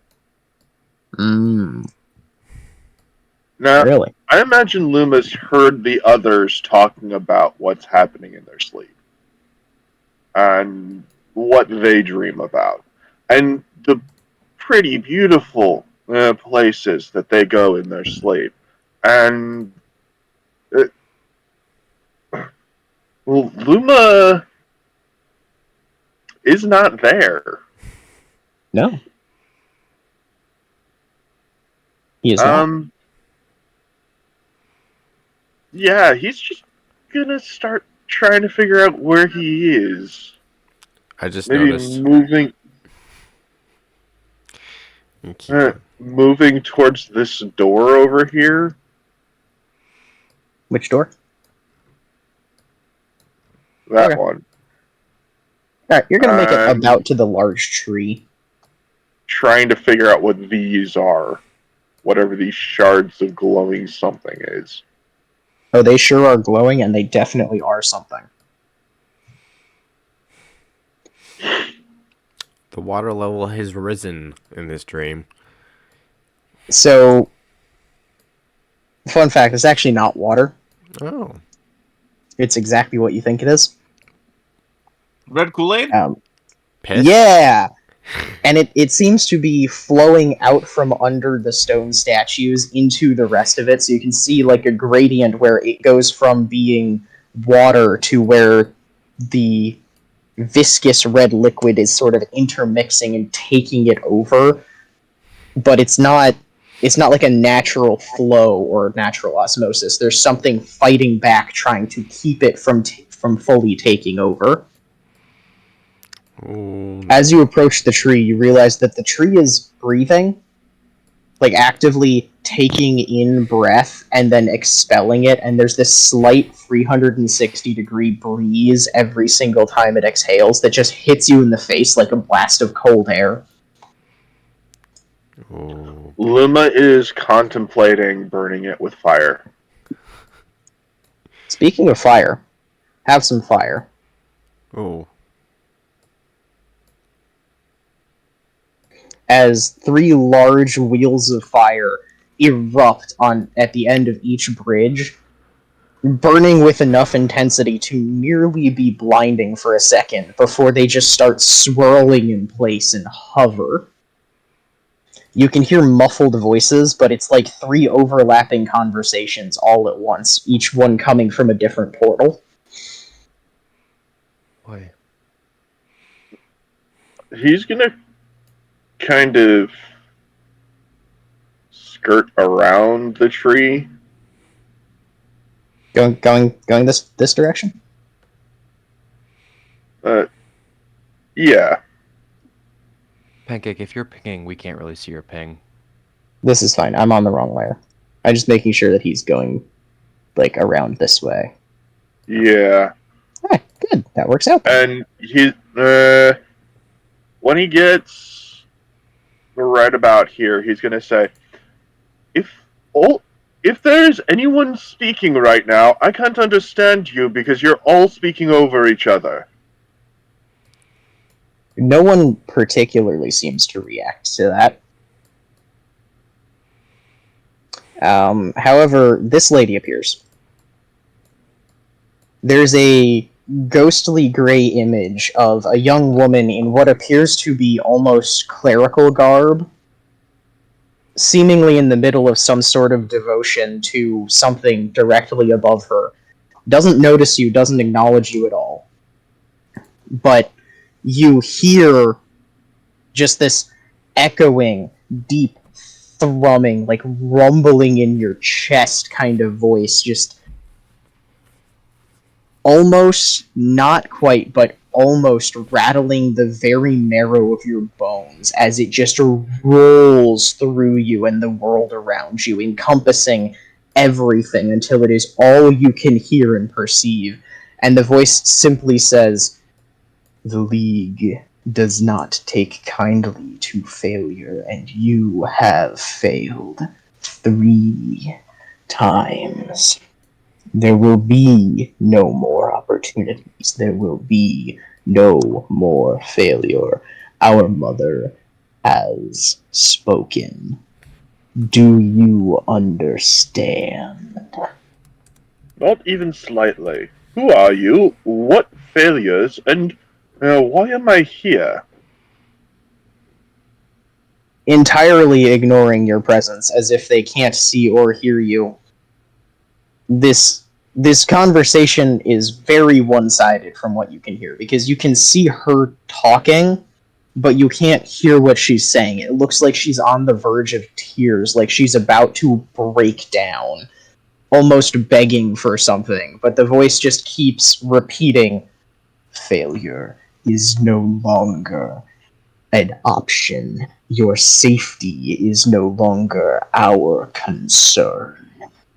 All that matters is our mother's will."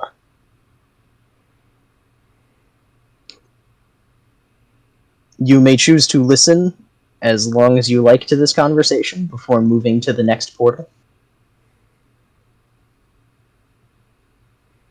I move to the next one. Okay. This one thoroughly vanishes, along with the wheel of fire that was once behind it. And the next one is the same girl, but this time in sort of almost the same kind of battle armor that you see Dwarvos wearing, except the livery is a completely different color, and it seems to just smoke and smolder where it touches her skin. as well as just various rusted patches around it that are just glowing bright red like they're still in the forge. The metal is not iron as you would recognize it. It's something brighter, more silvery. And because you're a wizard and well versed in lore, you immediately recognize you are looking at a suit of pure steel armor, something that hasn't been seen in a very long time. The art of making steel has been lost to all but the oldest of dwarf clans in the deepest mountain mines. This time, you can hear her. And it sounds like she's giving a speech, almost. And as you watch, she's sort of hitting the height of her bravado, like, we will conquer all. We will enforce her will. My mother has dispensed me to lead you, and I will not fail. We will bring her glory. And the world which has made me will never again need someone like me to cleanse it. We will make a world that will never need us again, and we will cleanse it. And she's like bellowing this at the top of her lungs. I just obviously can't shout into my mic. Yeah. Lima's going to hesitantly walk towards this other portal. This one vanishes as you walk away.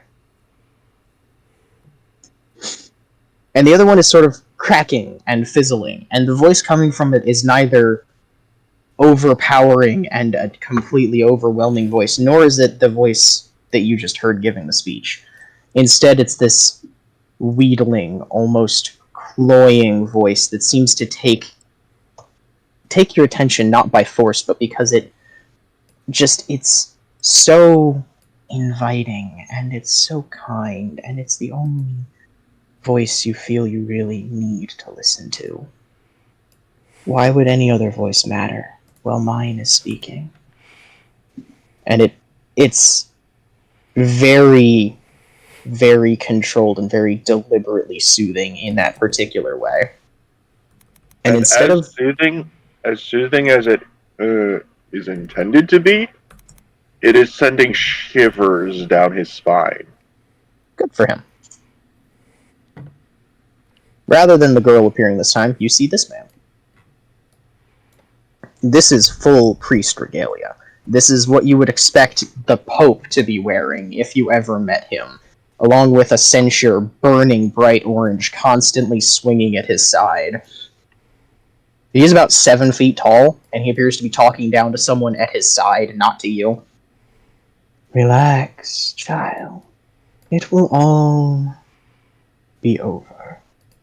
There will be peace. There will be authority and control where our mother dwells, and you will be honored among us. No, child, there is no reason to fear. They adore you. They are devoted. They will die for you. And that is all they're meant to do. Of course not. No, we would never risk someone like you if there were any chance of that. I assure you. And then this image also fades, but the portal doesn't.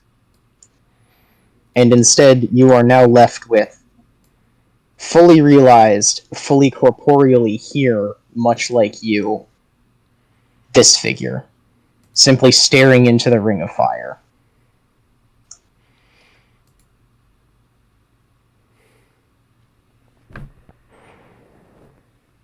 Hello? Hello? Awfully small to be a changeling or a quickling or a darkling or whatever they might send to kill me next. At But you're this an point, interloper. there is actively magic swirling around Luma's hands. He is preparing a spell. She seems completely unfazed.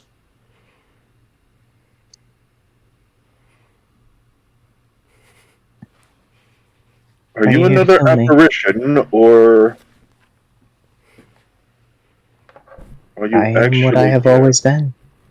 Are you here to kill me? You're not the first, you know.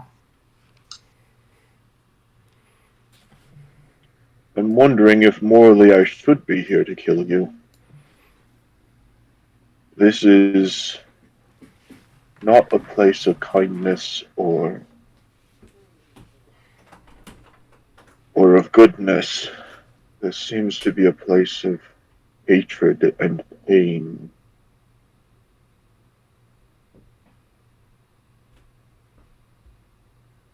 Perhaps. And perhaps also corruption. And he looks over his shoulder at the tree.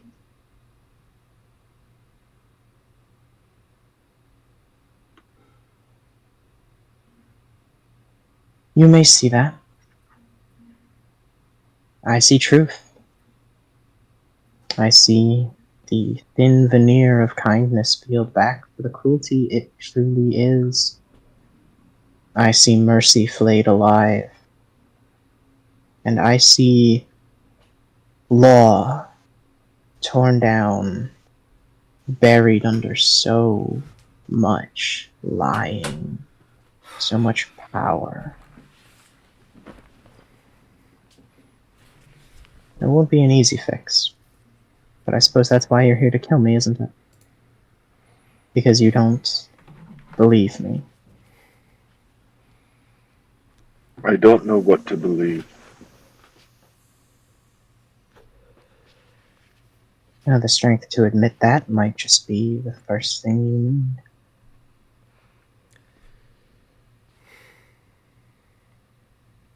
There What's your has name? always been. Some call me Luma. I'm more comfortable with that name. It's a good name. Where I come from, it meant Lightbringer. She just offers a very, very sardonic smile at that. I see.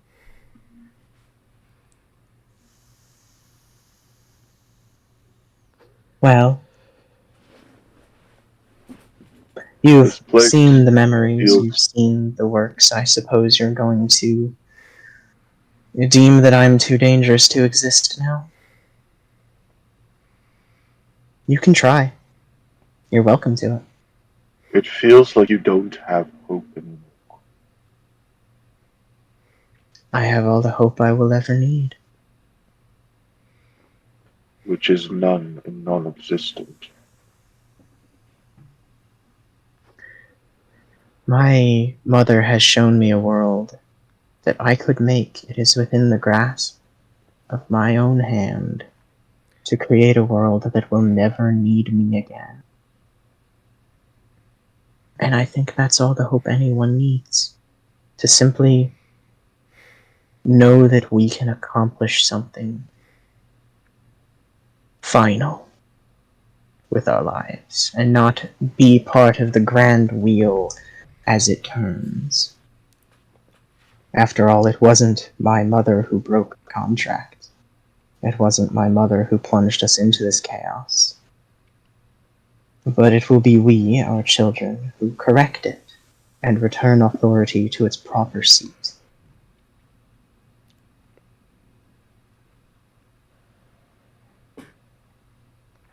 And while such things could come to pass,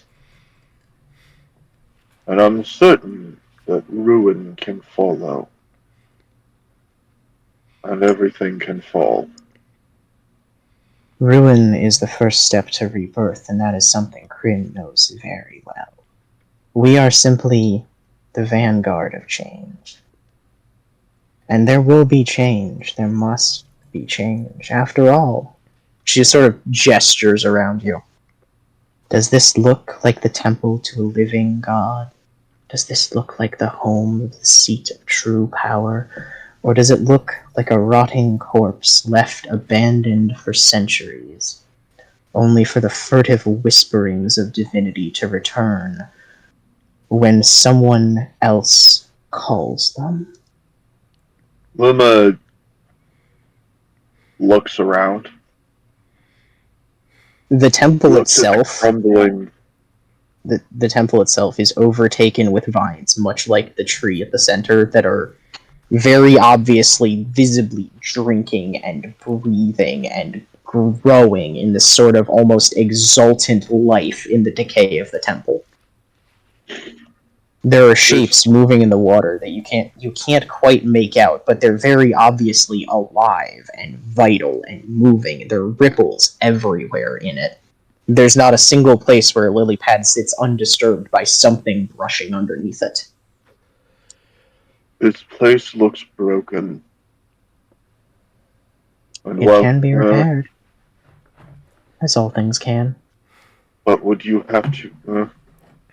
Would you, in your methods, destroy, or would you repair? How do you repair a sword, Luma? How do you repair the broken plow? How do you fix the blade that's shattered? You cannot simply graft one piece onto the broken mass and expect it to suddenly be whole. It must be reforged. And that is not a simple process.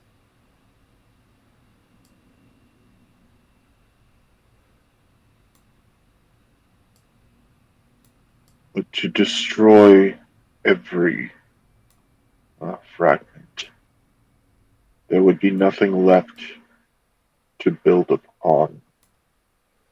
There'd be the raw material. You do not destroy a blade when you melt it down to reforge it. You simply reshape it into a more useful component. I need you to roll insight, please.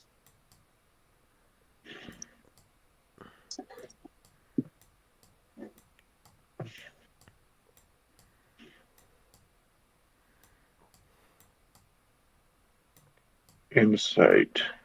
Insight. The sight that is inward. Sight is good. Yes. You must turn the inner eye to the place where the Bene Gesserits cannot look.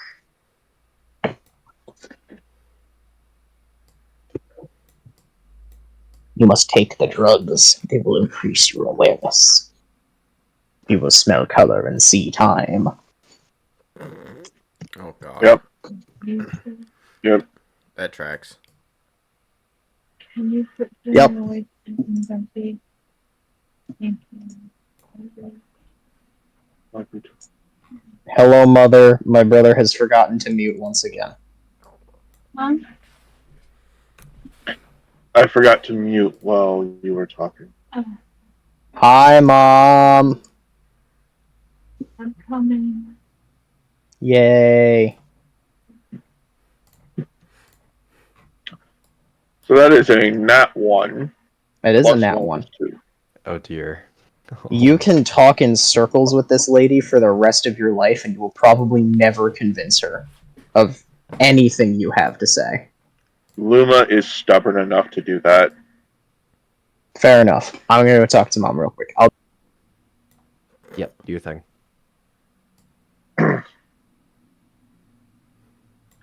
Wow. Yep. This is definitely something. Terrifying. Yep.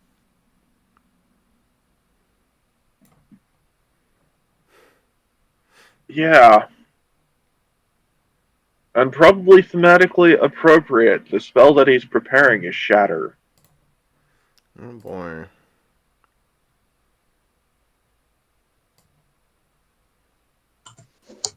Also, she's better at metaphor than you, and there's nothing you can do to persuade her otherwise. Oh yeah, definitely. Is she the daughter of She Hephaestus? The one she who's converted almost her to... convinced him with melting a blade down to reforge it.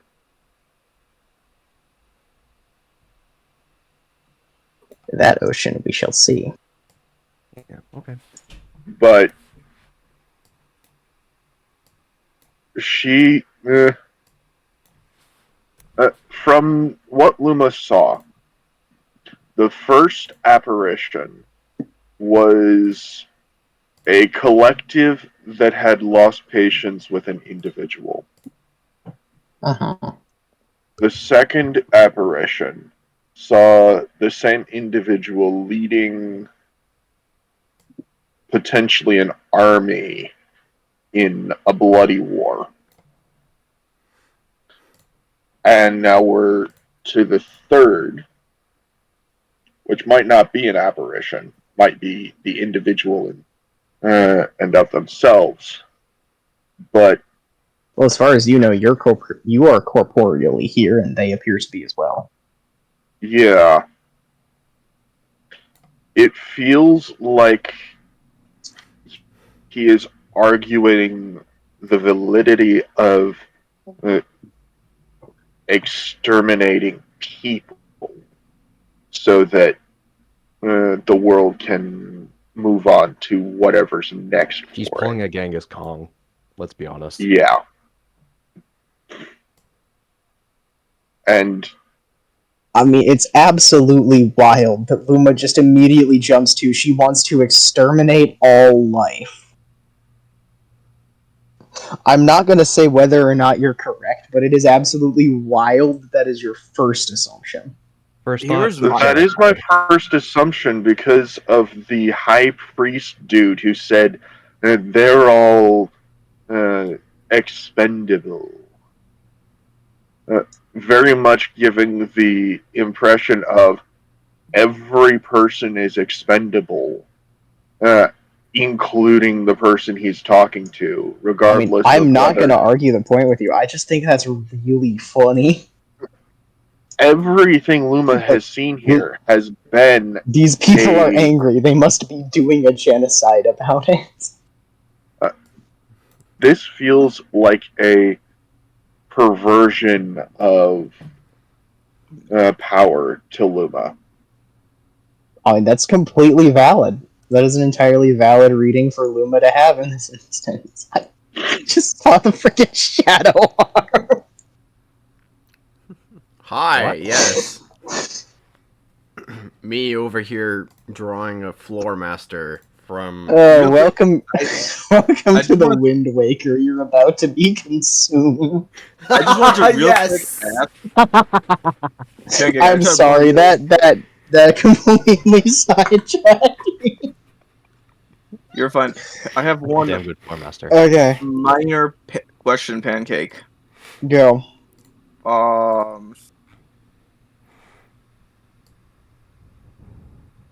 Damn, I forgot. I forgot. Okay, Nice. alright. Okay, Luma is going You to forego spend to the remember. entire night arguing with this woman. Are you If gonna she argue makes with a her? Are you gonna threatening make move- good on that spell you were trying to cast? What you won't do? No. If she makes a threatening move towards him, he will cast Shatter on her, but otherwise, he is going to argue with her the entire night about the validity of ruination for the purposes of. Well, you get the sense that about what you comes could next. argue in circles with her all night and not get anywhere. She is not interested in actually doing that. Gee, I wonder why. She's gonna give you about 5 minutes of what she considers your inane babbling and then leave. Back to the portal, I'm assuming? We'll get there when we decide whether or not she has actually left. Okay. So the next 5 minutes are on you. Well, I can agree that the destruction of elements would turn convert the parts into usable material. Can you still justify the same for a soul? I've seen of these images that whom I can only assume to be you, kneeling before a conglomerate of uh, feelingless beings, uh, seemingly speaking to your destruction for failures? What failures? And then You may now must. either roll insight or persuasion, one of the two. Uh,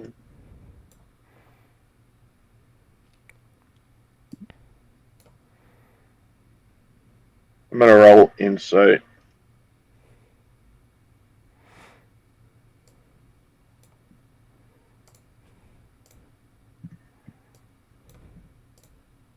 Eight. Alright, it's not difficult to notice that claiming the people who she was talking to seek her destruction is kind of a chink in her armor, but she is not going to give you the time of day or the opening to actually exploit that, because basically, as soon as you said that, she says, "And what would you know of it? You're a mercenary. You follow the orders of your captains to your own destruction every single day. How many have you killed? How much blood is on your hands? The hands Not of your one companions, innocent. of your compatriots, the hands of every single person you know. And who among you was given the seat of authority to claim the innocence of any single person in Ansalon? Those who From I whence hunt. derive you your authority?" Those whom I hunt are those who have declared themselves to no longer have any virtue. And what virtue do they not possess? Strength? It is certainly difficult to kill them. Oh, strength is Devotion? useful. They are devoted to whatever it is that caused them to abandon your concept of honor. So as a What cultist ground do who you have speaks to with blood, stand on here above me? I don't claim ground above you. I don't claim ground above any. Then you are an honorless fraud, and you have no place in this discussion. You are a tumor on the face of Ansalon. You are a lack of devotion. You are the void into which law may be thrown, chewed up, and spat out. You are a cancer on this land. You claim nothing. You claim to know nothing. And yet you sit and pontificate in dreams without ever affecting anything. So why should I listen to you? Question indeed. Why should any listen? Why should any care? Why should any seek virtue or honor? Find the answer for yourself and you may question it in others. I have my devotion, I know my honor, and I have been given authority. When you can claim the same, we may continue this discussion. And at that point, the dream sort of melts around you, and you fall into like the formless, comforting black of a dreamless sleep that'll last the rest of the night.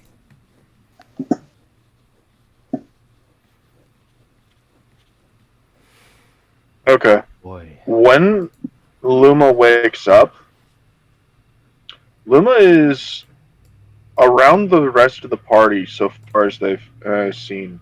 Luma is very calm, very measured in his Very action. drunk, Occasionally very drunk. mostly very drunk. That was one time. Three He The times. last hasn't 3 gone sessions. back to the top since.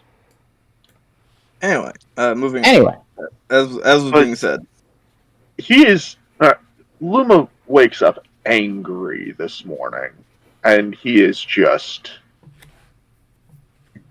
He woke up on the wrong side of the bed. Mm. he woke up in the wrong flooded god ruins.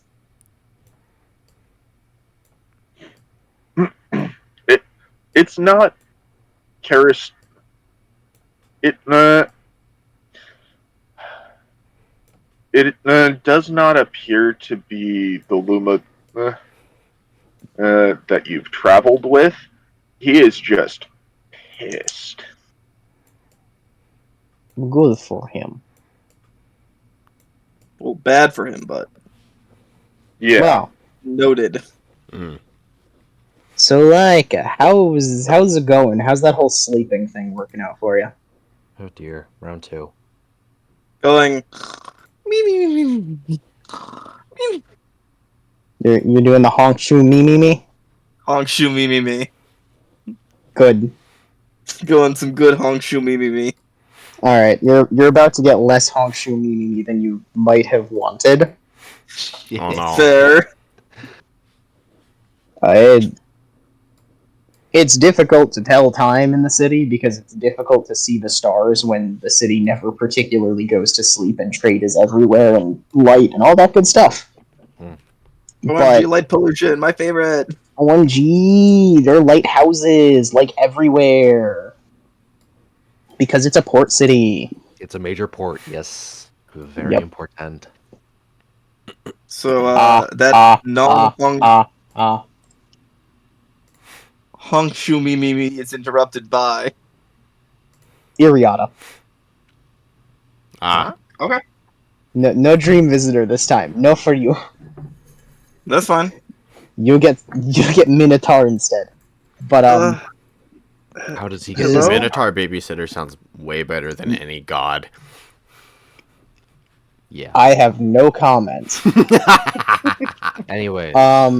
So it Continue. is not a gentle waking. You were sharing a room with Iriata, correct? Or you had Yeah. a room close to her? Mm-hmm. Alright, Sure. cool. So you are awoken at, we'll say, like, 3 in the morning, when she just lets out a blood-curdling scream and wakes up swinging, like almost punching a hole in the wall next to her. And then sits there, like, wrapped in her blankets, hyperventilating, staring straight through you. Oh god. Iriata, are you okay? She kind of very tiredly gets up, grabs her glaive, and just kind of looks around before walking over to her. Eh.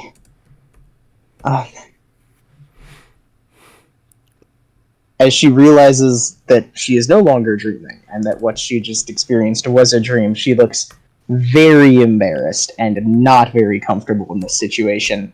As she attempts to just hit you with the "I had a bad dream," not at all confident in her answer. That's okay. It seems like bad dreams have been kind of common among. She just kind of motions to the everything. Yup. A little bit. Are you all right? You feeling all right? I- Just kind of sitting down on the bed. I think so. Do you mind me asking what it was about? I don't know. You said you were having dreams about gods. Yeah. Maybe it was one of those. I don't know. Well, what was it like? It was we were back in Vogler, but nobody warned us about the attack, and I knew it was coming, but I couldn't say anything. Oh jeez. I and we couldn't fight back. There was no warning. And there's just this man watching it all. Like a man, but like he was half fox. He had fire for tails. And he was just crying. He didn't say anything. He just watched. He was weeping for Vogler. I don't know. He was everywhere I looked. I just saw him. Like he wouldn't leave me alone. Always crying right until, well, we died. Just kind of slowly nods. Could you please make me a religion check? I was about to ask, do you want me to make a religion check? Yes, I do. I have some information about this. I know a few things. Because I've been keeping track of Iriata and her stuff, so I know a few things here. Not much though. So we're gonna see Okay. how this goes out. What do you know? I know for a fact that I've seen in Iriata when we last went to this dream world and she showed up, she was surrounded by a fox that was on fire. Uh-huh. It was dancing around her. And she has fire magic that seems to be affiliated with nature because she is a druid, but she does have fire. Yes. That's gonna be a 9. You may have advantage on this check Okay. because you remembered good things about your follower. 12. Oh Cool. no. You're an archaeologist. You specialize in this kind of thing, right? The Yeah, religion roughly. of the old world. Mhm.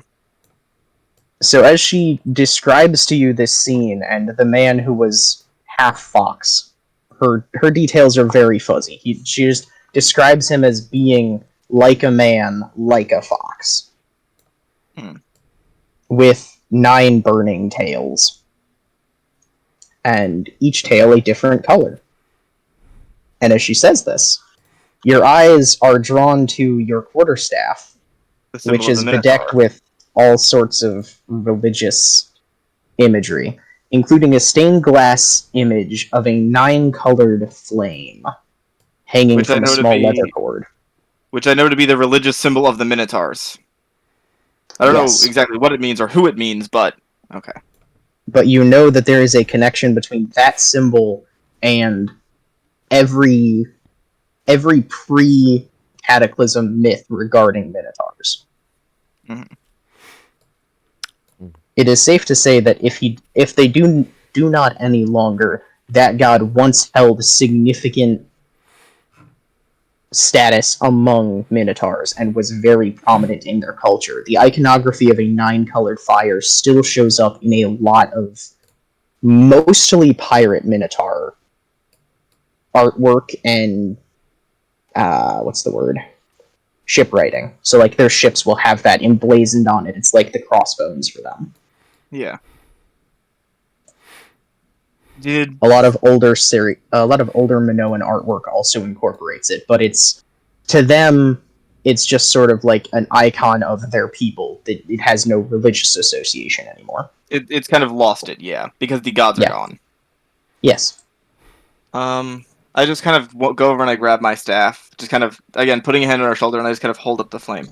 These colors? She just nods kind of wordlessly. Did he feel? I don't know how to quite put this. Again, I'm new to dealing with them as well, even if I've been studying the gods for a while. Did he feel malicious? Do you think he really was a god? Well, Why wouldn't he do anything? well, the gods are mysterious in their ways, at least now. The gods have done crazy things in the past, the cataclysm and all that, but we have been living in a world without them for a long time. Without their influence, without their magic, without that. It seems like they're weak. It seems like even if they want to do things, that they're very limited in what they can do. giving blessings or protection or things like that. The Minotaurs seem to still very much care for this symbol, but it's a symbol. It's not a power. It's just heraldry. It's just the royal family symbol. Well, That's all it ever was. well, things change. You know it as that. It could have been something else to someone else. For me, I kind of pick up the turtle shell. This is the symbol of the ocean. But a lot of people will see it as something else, interpret it differently. Symbols have meaning to different people in different contexts. I don't think that they were malicious if they were weeping for Vogler. I mean, you wanted to do everything you could to protect it, didn't you? To fight? Mm-hmm. But do you really think there was much we could do there other than what we did to keep those people safe, to get them out? I don't know. That weapon and those people were, at least then, far beyond anything we could do. But like you said there, we kept our honor. We did what we could to keep everyone safe and get everyone out. It was your duty as a healer and as someone who's proud and strong of Mykonoa. You did everything you could. You fought tooth and nail and got hit and almost went down. And we all made it out. You're right. Please roll me insight. Doot. I am proud of my little floor master.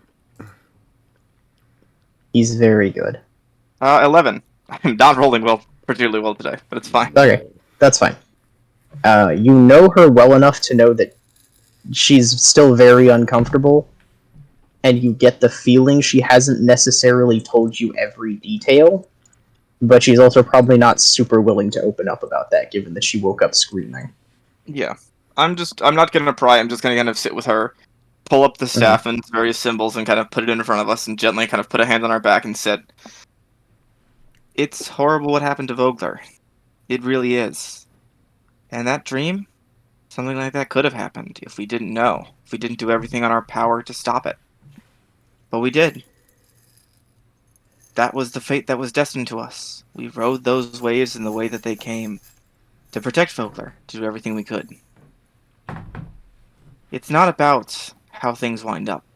You can't blame yourself for everything that happens or everything that could have happened. But you need to take life and seize it and do what you can with the waves that you're given. Dreams like that are awful. I've had them before. Things that are out of your control, wild torrents, where you simply have to watch and ride them and not have any control. But it's life.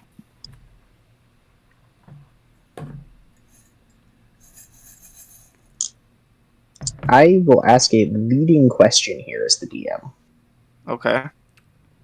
Does Iriata see this as, I guess, as her personal philosophy, or is this related somehow to her god? To her interpretation of the god? I don't know how she interprets her own faith, but the way I'm trying to present it to her is more in a way of my own god and my own experience with it, because Laika is very much a person that's very connected. She sees life as a thing that you're a part of. You're not the main character. So, kind of going with how it flows and taking every opportunity, it's more her philosophy. It's like she has kind of her monk code, like a paladin's code that she tries to follow, and that these are the tenets of it. Got it. I'm asking because as she's saying that, you feel, I guess she feels, I'll use the same pronouns. As you say that as Laika, you feel a very, very familiar welling in your gut, like the infinite abyss of the ocean, the powerful surging waves, like when you first called on the power during the battle at High Hill. Yes. But it's it's not overwhelming. It's not driving you to act this time. It's just there. Like the pit of your stomach fell out and encompasses the whole of the abyss of creation now. For just a moment. I was gonna say, in that moment, if I can, I'm going to try and give Iriata a hug and kind of let that feeling flow wherever it takes me. Mm-hmm. She very, very awkwardly accepts the hug as she's not great with physical touch in general at the moment. And you realize, basically the whole time you've known her, she has avoided touching other people. So she's just sort of, like, very awkward, doesn't actually know how to hug you, pat sort of thing. It's a quick hug, yeah. Mm-hmm. And with that, I will offer you some congratulations because your follower is now level 4. Yay! Good job. Yippee! Woo! Iriata's now no longer just a regular ass person. She has achieved level Good. 1 of them. She leveled. Oh my god, she did it! She leveled up once. But yeah, I'm gonna kind of at that point. I'm just going to sit with her. I'm not gonna say anything unless she starts to speak. Just again, kind of being there, reassuring her. Because I know that again, it's even if I've said kind of things, it's still gonna take time to process what 3. happened. I'm sorry. She's level 3. I forgot what level she already was. She is level 3 now. We're good. Okay. Okay. But yeah, I just kind of Yeah. sit with Iriata for a while. Cool. So yeah, that is the experience of attempting to sleep tonight for you. Sleeping is fun. Sleeping is fun. Hey, Ocean, how's that whole sleeping thing working out for you? I was like, am I getting off scot-free? Fuck no, I'm not. Oh, Absolutely not. oh my fucking This god. session, no. No one's sleeping well tonight. Holy shit. Pancake's out of things to do. Of course, he's gonna torture us with little dream sessions. No, Mine's no, not I'm not very out of things to do. I've been trying to run this session with these encounters for 2 weeks now. Fair enough. So basically, we're These doing it need to all right happen. now. Oh, Jesus Christ. Yep. Ah. I'm All very right. much not out of things to do. I am very much struggling because Ajan couldn't make it. But Sure, that's fine. We've got to level up Hector. He's got to have an emotional bromance. Yep. He will. That's Later. the whole point of the Ariata scene. That's the whole point of the Hector scene. I know. Garrett will get a scene too later. I'm I'm sure also- he I was- will. I was also gonna say I'm gonna try and sketch the person, the like fox guy. Okay. Okie dokie. She is not great at describing him, seeing as it was a dream and imagery can be very, very strange. Oh, yeah. What she effectively describes to you are a fox made of fire with 9 flaming tails and a very, very, very, very sad elf who somehow occupy the same space physically. Without being like, it's not a dude with fox ears and a tail, it's a fox and a dude in the same place. Okay, so they were kind of two things blurred together as opposed to being one thing. Yes. Okay. Oh boy. Can I make a comment? Sure. Go. Floor masters exist in Tears of the Kingdom. Change my mind. No. Good. Yen is the floor master of the overworld. Those things are fucking terrifying, by the way. Anyways, moving I on. haven't actually played that much Tears of the Kingdom, I can't comment. They are ridiculously terrifying. Alright. So, Ocean. Yeah. Yeah, how's it going, buddy? Ah, You're yay. a cleric. It's been a little while. Yeah, it has been. Is it My Ocean's, God, it's me, Margaret. Is it Ocean's turn in the blood swamp? We'll see.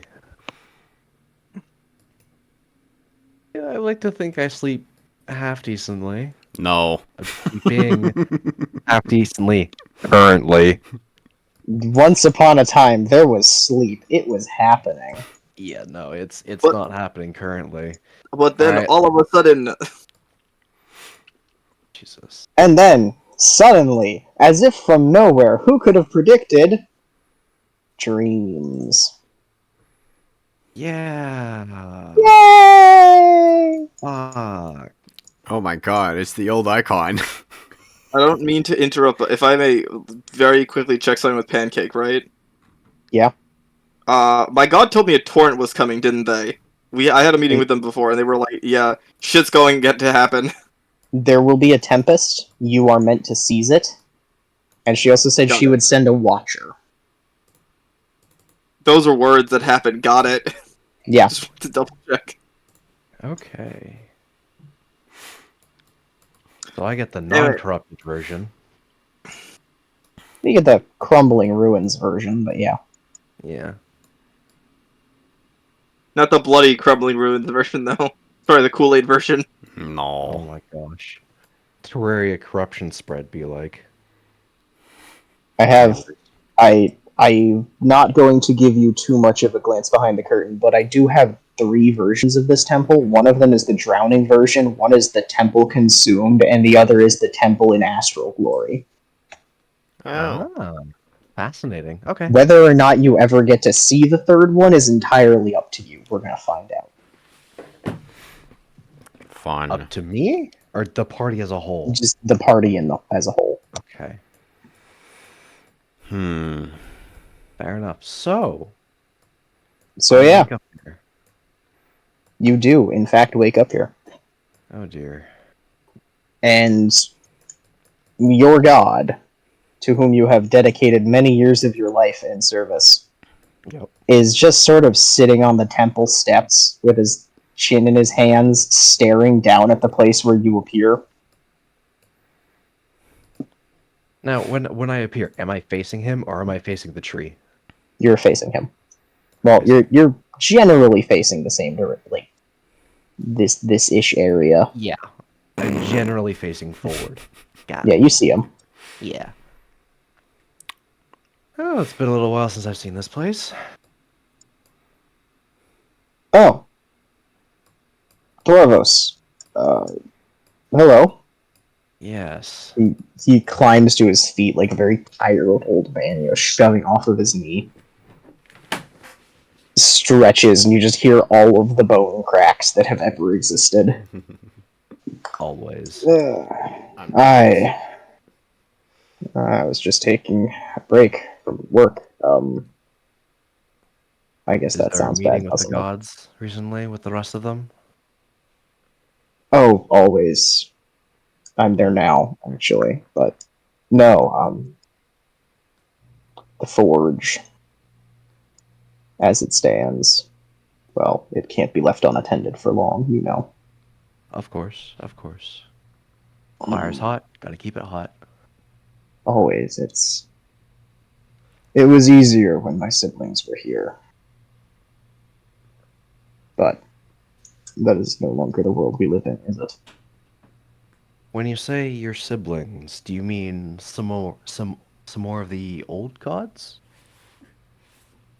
Aye. There were 7 of us at the forge. Well, now there's just 2. You and who else? My younger brother, he is an aspect that does not always, we don't always see eye to eye on things. Not that I don't love him, but my brother is erratic. And he's more creativity than creation. Much of the time. Does this brother have a name? He did once. Much like all of us. Ah, but no longer. No. Most of us, the ones that have survived and haven't, well, faded, we don't remember very much. I remember my name because there are mortals who remember my name, much like you, but many of us, we are not what we once were. And likely never will be again. At least, it feels that way when I allow myself to think about it for more than a few minutes. Best not to dwell on such things when you have such heavy things to deal with. I... Not so simple tasks. Uh-huh. Well, at least we know the task before us, don't we? Sorry, you're gonna have to repeat that. I have a bunch of people talking around me. You're fine. He just says, at least you know the task before you. Not on the largest of scales. I haven't had the greatest of peek behind the curtain, shall I say. But I do know there is some gods who broke the pact. They broke the contract, I think it was. Aye. Got involved.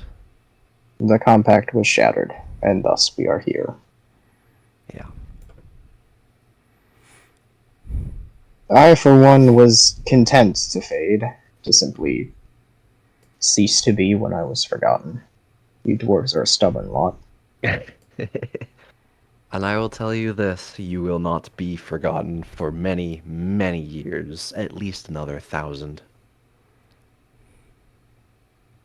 Perhaps that's not such a bad thing. At least not now. You will become one of the oldest, one of the wisest. No, there are some far older than me yet. I am aware. But The wisest. We'll see. we'll see. We'll see. But as for you, well, as always for you, you have made... I think you have made good use of my power. I haven't used it much. I don't like using it much. When That's I good. have to, I will. That's good. Do I wish I had more control over it? Like forging a blade, having control of how tight or thin the blade shall be? Yes, I would prefer that, but it comes when I need it. He just gives you like the saddest smile you have ever seen in your life. That's good. But I'm afraid I was referring to my other powers. I suppose I am the last remaining god of war, am I not? Unless you know of another who's risen to take my place.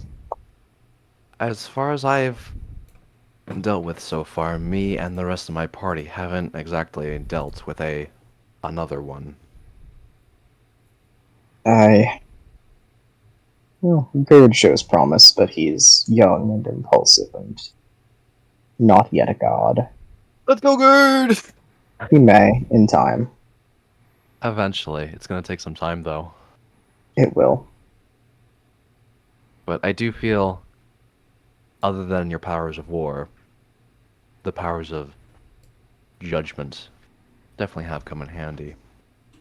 Seeing as I, in terms of the rest of the party, usually do the judgment, the speaking. Aye. Words And are you've done a powerful fine thing. job. Thank you.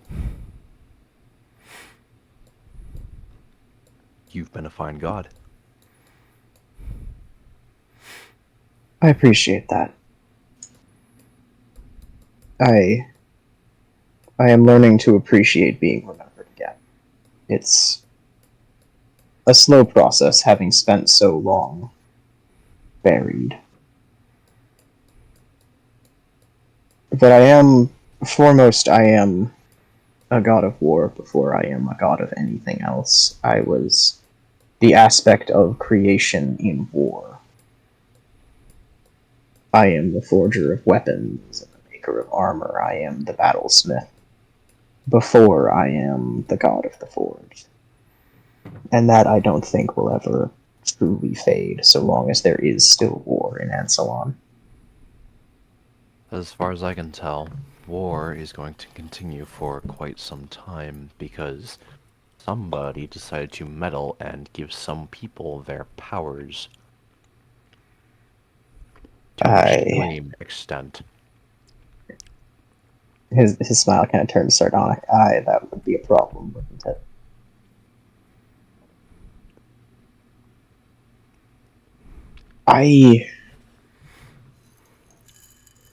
I wonder sometimes if we can truly blame Takaisis. It's in her nature to grasp at power and to attempt to take for herself whatever she can get, and it was ultimately, I suppose, the breaking of the compact was inevitable. Given the opportunity, she would attempt to seize what she once had and add to it. Yeah. It's either that or one of the gods decided to play with Takaisis. I don't think any of us would be that foolish anymore. Okay, well, someone was foolish enough to break the agreement. Aye. So, And we all have theories as to who it was. I myself, I think it was Takaisis. I don't know who else it might have been. probably. I don't know who else might have been that foolish. Based on the fact, Takaisis' daughter is currently turning the earth itself into fire. One of her children, yes. Can you spell Takaisis for me?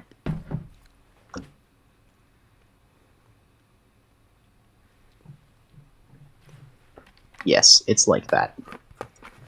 But a little bit more identical to that, actually. Hecatochisis. Tychus. Chameleon. Yeah, that is a name you can beatbox to. Anyway, I'm sure it is, yeah. Thank you. you're welcome. I'm sorry. But I did not just bring you here to congratulate you. Of course not. What can I do for you? That easy. Well, for me, you're already doing it. Frankly, there is so much war these days, more than when we left, and I appreciate having someone who's willing to deal justly in it. Justice is certainly a path. There must be a mitigating factor in war. There must be someone willing to make the just decisions and not the emotional ones.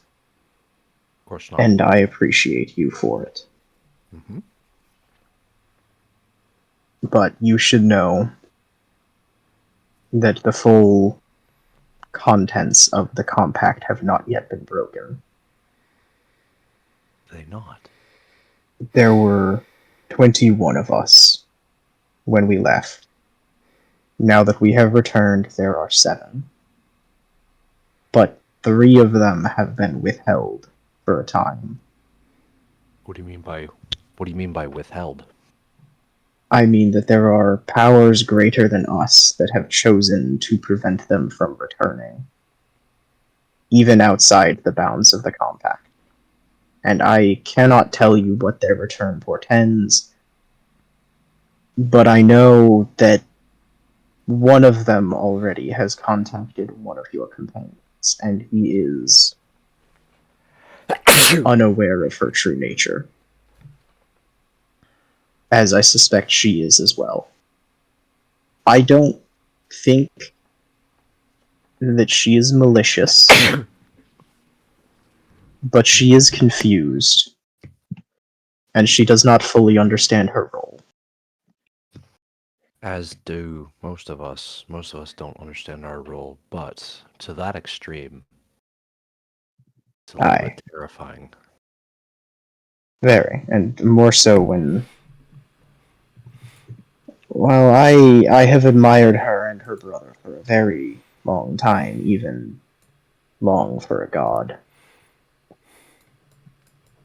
It is difficult to see her struggling as she is, but I felt you should be made aware that you have not seen the full ramifications of this choice yet. And despite my suspicions, even among us, we still don't know for certain who broke the compact. But I suspect that whoever it was is likely the most dangerous one of us. Well, To keep a secret from the gods is not easy. no. Even when you are a god, and to have disguised it so thoroughly under such a mask of confusion, I do wonder sometimes.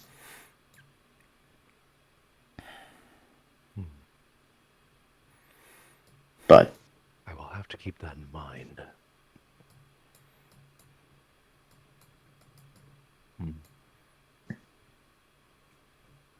I have nothing more useful than that. That is the suspicions of an old man, you might call them. You call yourself an old man. Yep, Even there's gods God. may feel their age. Yeah. Once upon a time I had brothers with whom I could split the call of craftsman and warrior, but now it's just me and I must answer them all. But I do feel the weight of that responsibility from time to time. As does most when their age starts to catch up with them, but you have survived an entire cataclysm. You left and returned. One of the few. I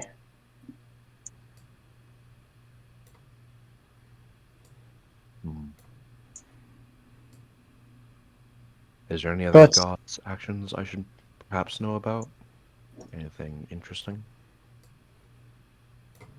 Interesting. I think we're all interesting. But no, nothing pressing that I need tell you about. Okay. I will keep that in mind then. That was more or less all that I had. One more question before we head off. You said we three were held back by someone even older than you guys. Mm-hmm. Are those like the ancient gods from before a previous cataclysm?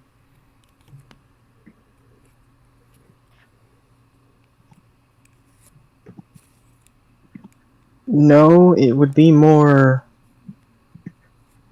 appropriate to describe them as our watchful older siblings who were tasked with keeping us in line, despite all other circumstances. Interesting. Okay. They, unlike us, they have not suffered the same in the cataclysm. They remember who they are, and some of them suffer for it. It causes some considerable confusion in others, and ultimately it is not our place to question it or to look into it. There is an inexorable will that even the gods cannot penetrate. That is not our place. I wonder if that means it was one of them who broke the compact. Be far simpler for them to keep a secret, wouldn't it? Please roll insight. Okay. Insight check your god. I don't mean this in like in a nasty sort of way. It just Oh, no, kinda I know. Hey, you give me an interesting situation, I'm gonna make it interesting. Uh-huh. You're lucky. Insight's one of my strong suits. +7. Fuck. 12. Let's go, 12 gang. At 12 gang! 12 gang! We get those 12s. We do It's- it. Well, it would be easier for them to... Well, it would be easier for them to hide a secret, certainly. I don't believe that they could have violated the compact. I don't believe that it would even be in their nature to do so. No matter what mortals believe, they cannot change the very fabric of divinity. Our aspects may shift, but they can't completely change. What if it was part of their secret aspects? Do you fully know about your older siblings? Or your We do. watchful older siblings, as you call them? We do. Okay. The oldest children of Will are simple creatures, and they are guileless, perhaps, is a good way to describe them. There are no secret inner workings that they cannot reveal to us. There are no hidden laws that we must abide by. They are watchers. And they were friends to mortals once. Greater friends even than we were. I don't think they have any reason to betray them like this. Okay. Okay.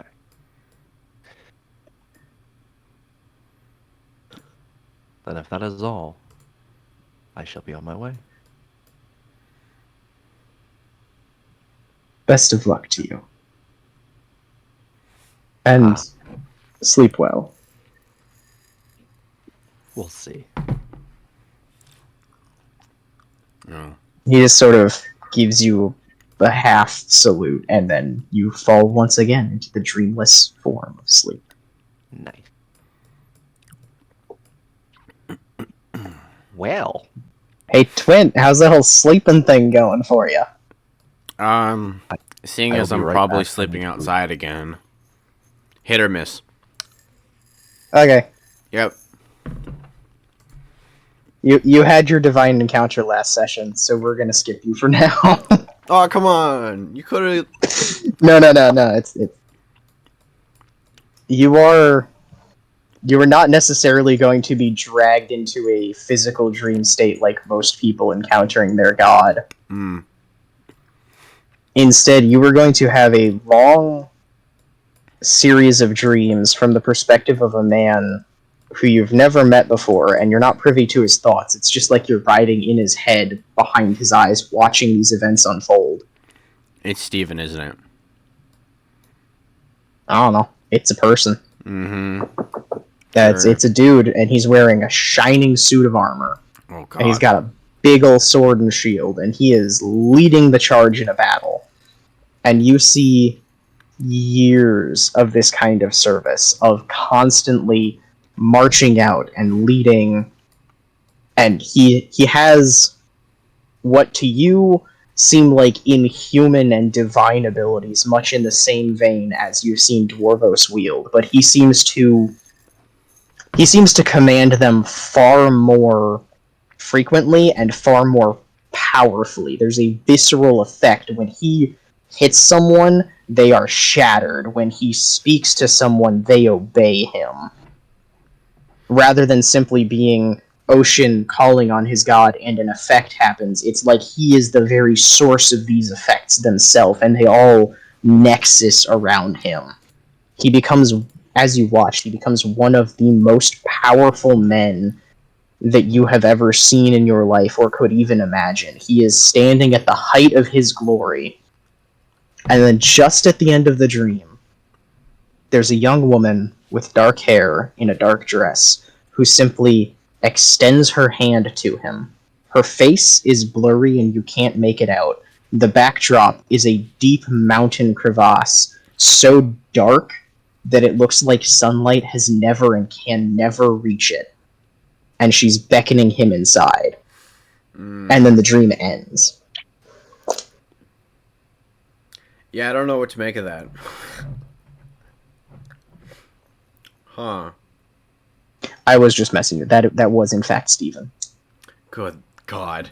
Oh my god, it's historical Steven! It's the historical Steven, the original one. Oh my Write that down, write that down! oh my god. Historical Steven is on a strikes celestial again. level of power. Oh, yeah. I've tried to telegraph this to you multiple times, but historical Steven was like a 13th level paladin. Oh. I thought I thought the whole joke was there were multiple historical Stevens. Yeah, there are. This particular historical Steven that I have referenced in the book and through the Rose Bard and multiple times. This man was a paladin. Okay, this Like specific ridiculously powerful one. Oh, Yeah, God. in the grand scheme of things, aren't characters who are level 20 basically akin to gods? Because of how powerful they are? You're a couple of steps short of godhood, yeah. Got it. Yeah. So level 13, you're well known across the continent.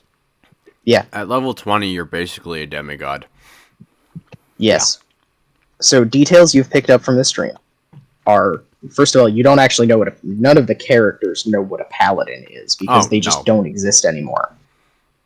But he was ridiculously powerful. Uh-huh. He was also the lord of this, frankly, very fruitful and seemingly almost too fruitful sort of land. Like, the place he owned, his castle and the village around it and the farmland that fed it, were just almost supernaturally well kept and fed at all times. It's like the very earth itself loved this man. Huh. And his last name was Soth. Soth.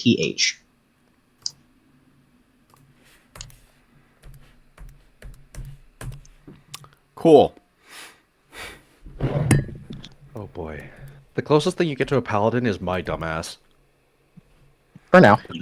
Is Steven spelled with 2 E's or an E and an A? It's Stephen. Ah, That's Ian. Steven. Steven.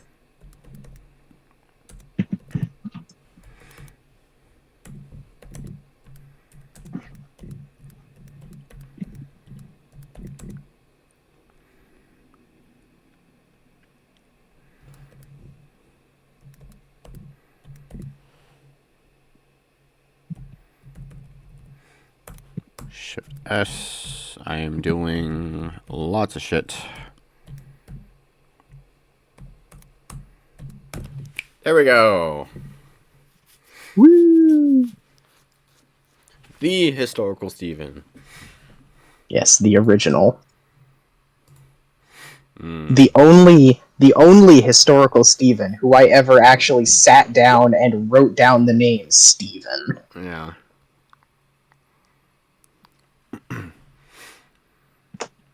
I always figured the historical Steven, all of them, was one person who was somehow shattered through time.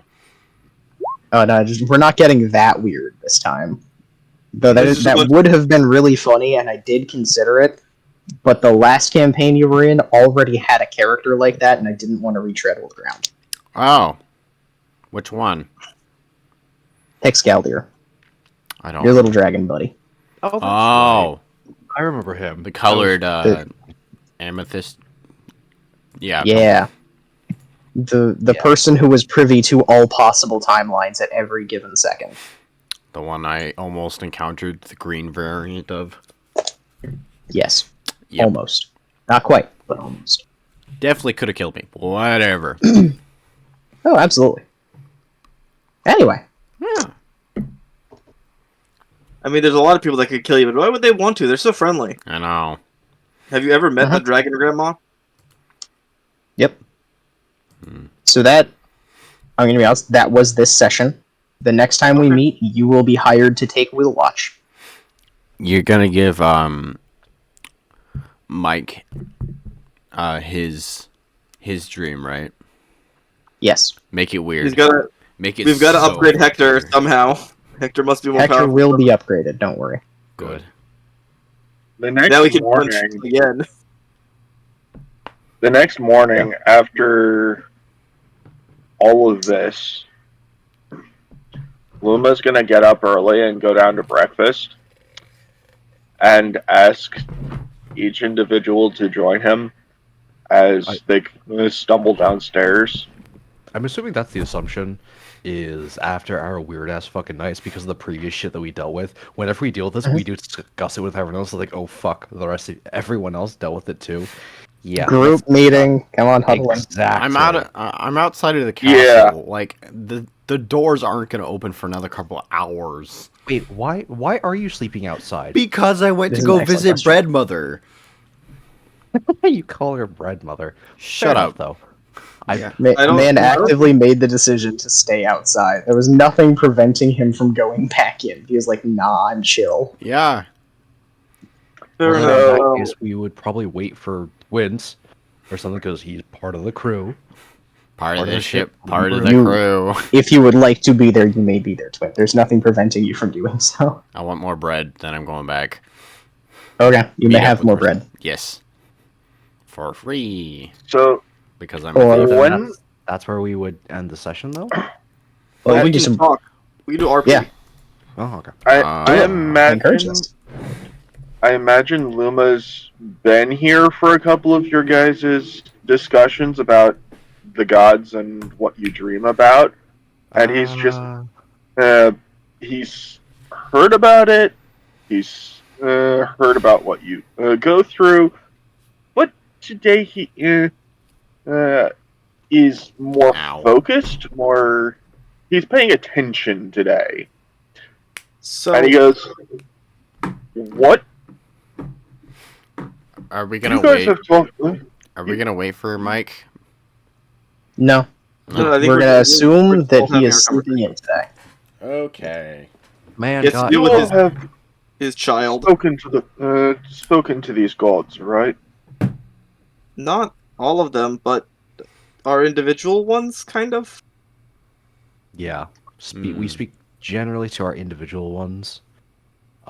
Some may be at like different levels of comfortableness. I've spoken to mine on a couple different occasions. He knows my name. I know his name. Mine, I just kind of feel out a lot of the time. Twint kicks Well, I in. don't want to feel out mine. Twint kicks in the door. What you guys talking about? Just Door uh, gets slammed open of the bar. The dreams of It's a little gods that fucking you all child have. walks through the door. He's just got like 6 loaves of bread under each arm, like he's carrying barrels. Like, hey, I'm here now. no, there's even one just sticking halfway out of his mouth, and he's just like chewing on it like I vigorously. imagine there are 3 stuffed down the Yes. back of his shirt. He's just got like a quiver full of bread. yes. Oh my gosh. This is Twin right now. Yeah. No. Love. Yes.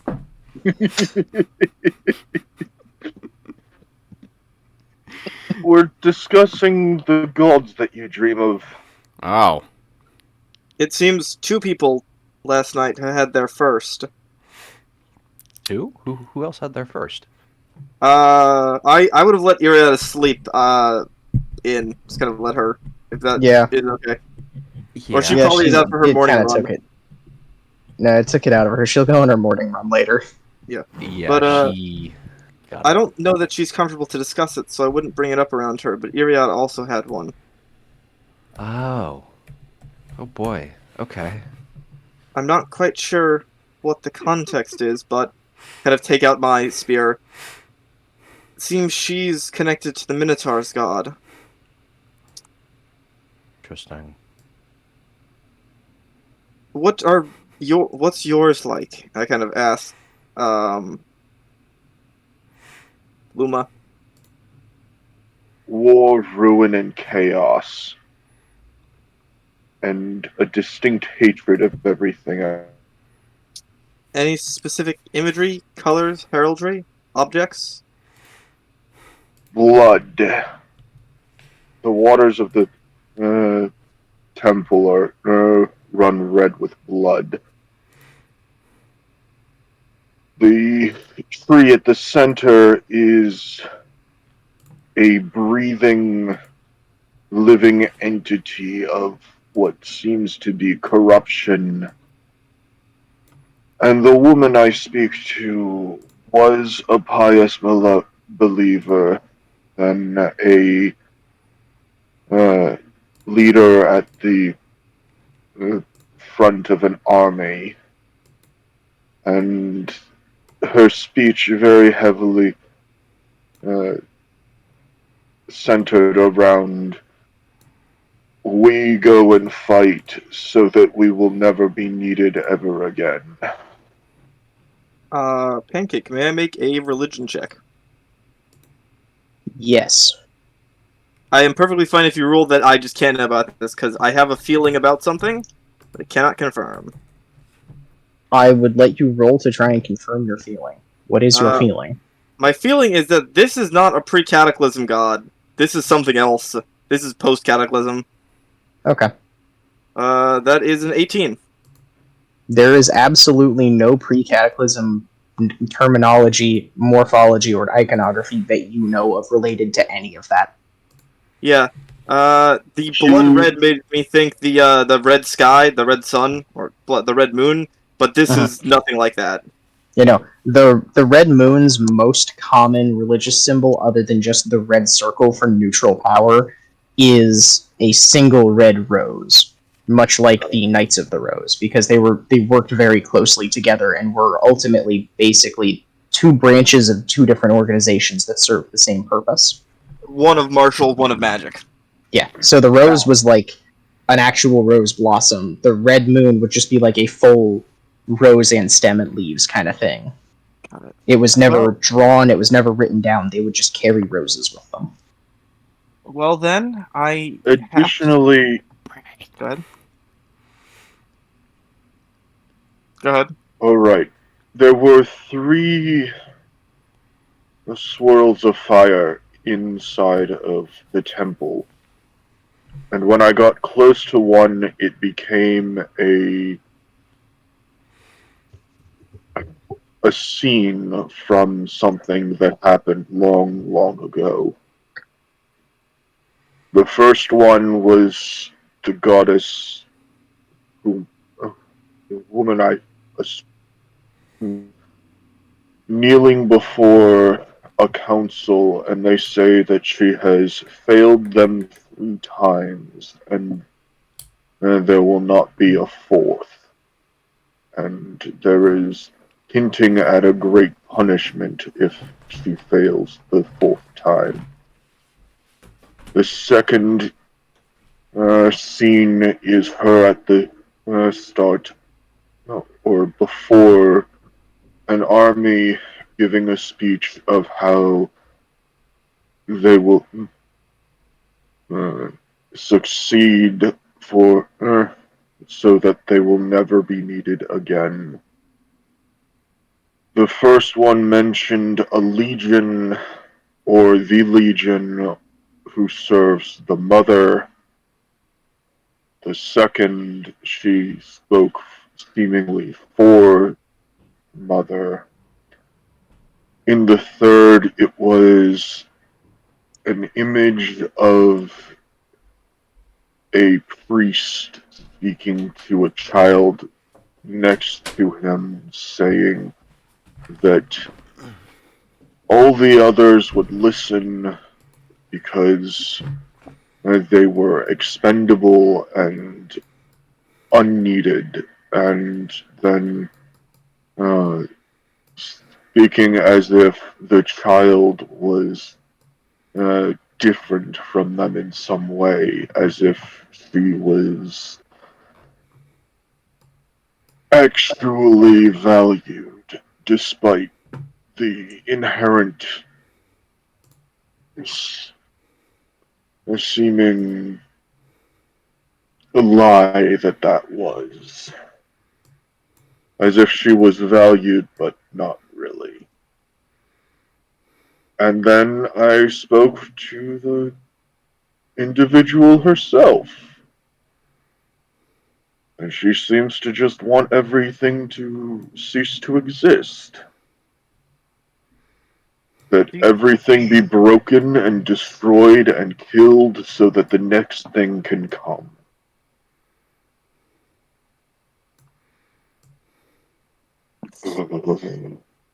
I'm gonna let that simmer for a second.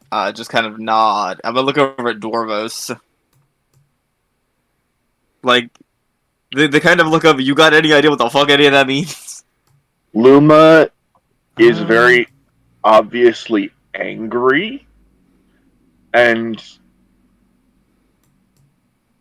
he is not comfortable with the ideals that seemingly this woman represents.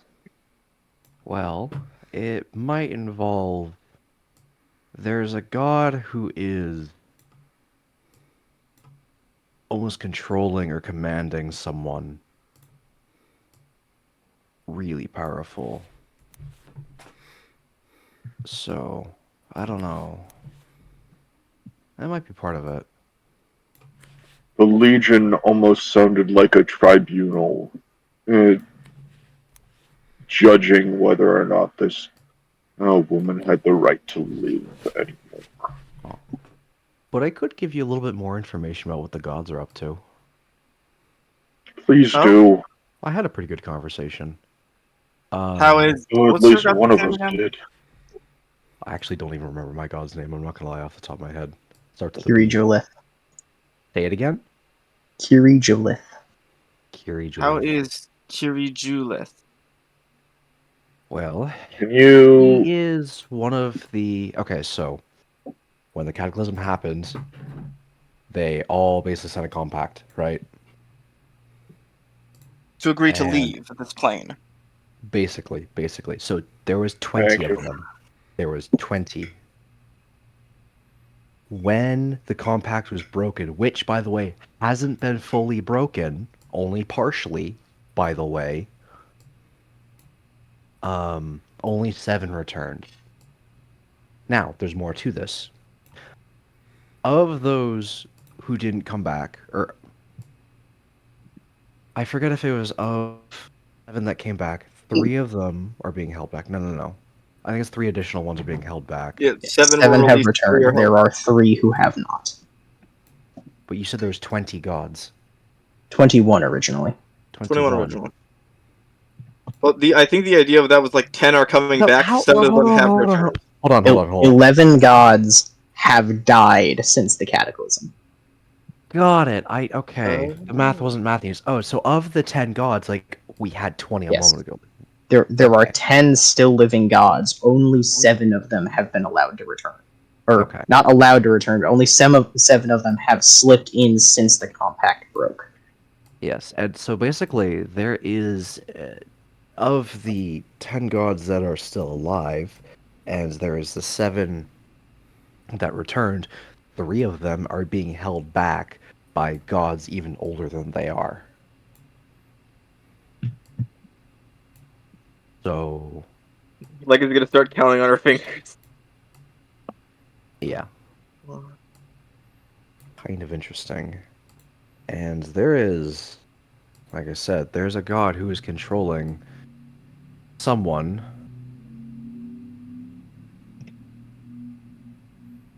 And they are powerful, they're strong, but they don't know, the person they're controlling doesn't know what their purpose is. So we may or may not end up meeting someone. We'll have to see how that goes. But also, Takaisis has multiple children. And the one currently leading the main army is one of Takaisis' children. I don't know what the other ones are doing. But yeah. Do you know of the one who's leading the army? What the name is? I forget what her name was. We do know that. It's If I scroll up a little bit, you'll be able to find it. How yeah, far? her name. Consaldi. Consaldi, daughter of Takaisis, Correct. yes. Yes. And is the Can general. you? Alternatively, her honorific is Consaldi Fire Eye. Consaldi Fire Eye, and she is known as the daughter of Takaisis. Uh-huh.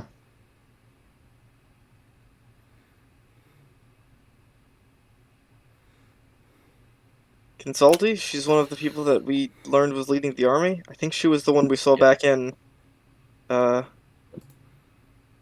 Vogler. There's a high The one chance of that that. danced?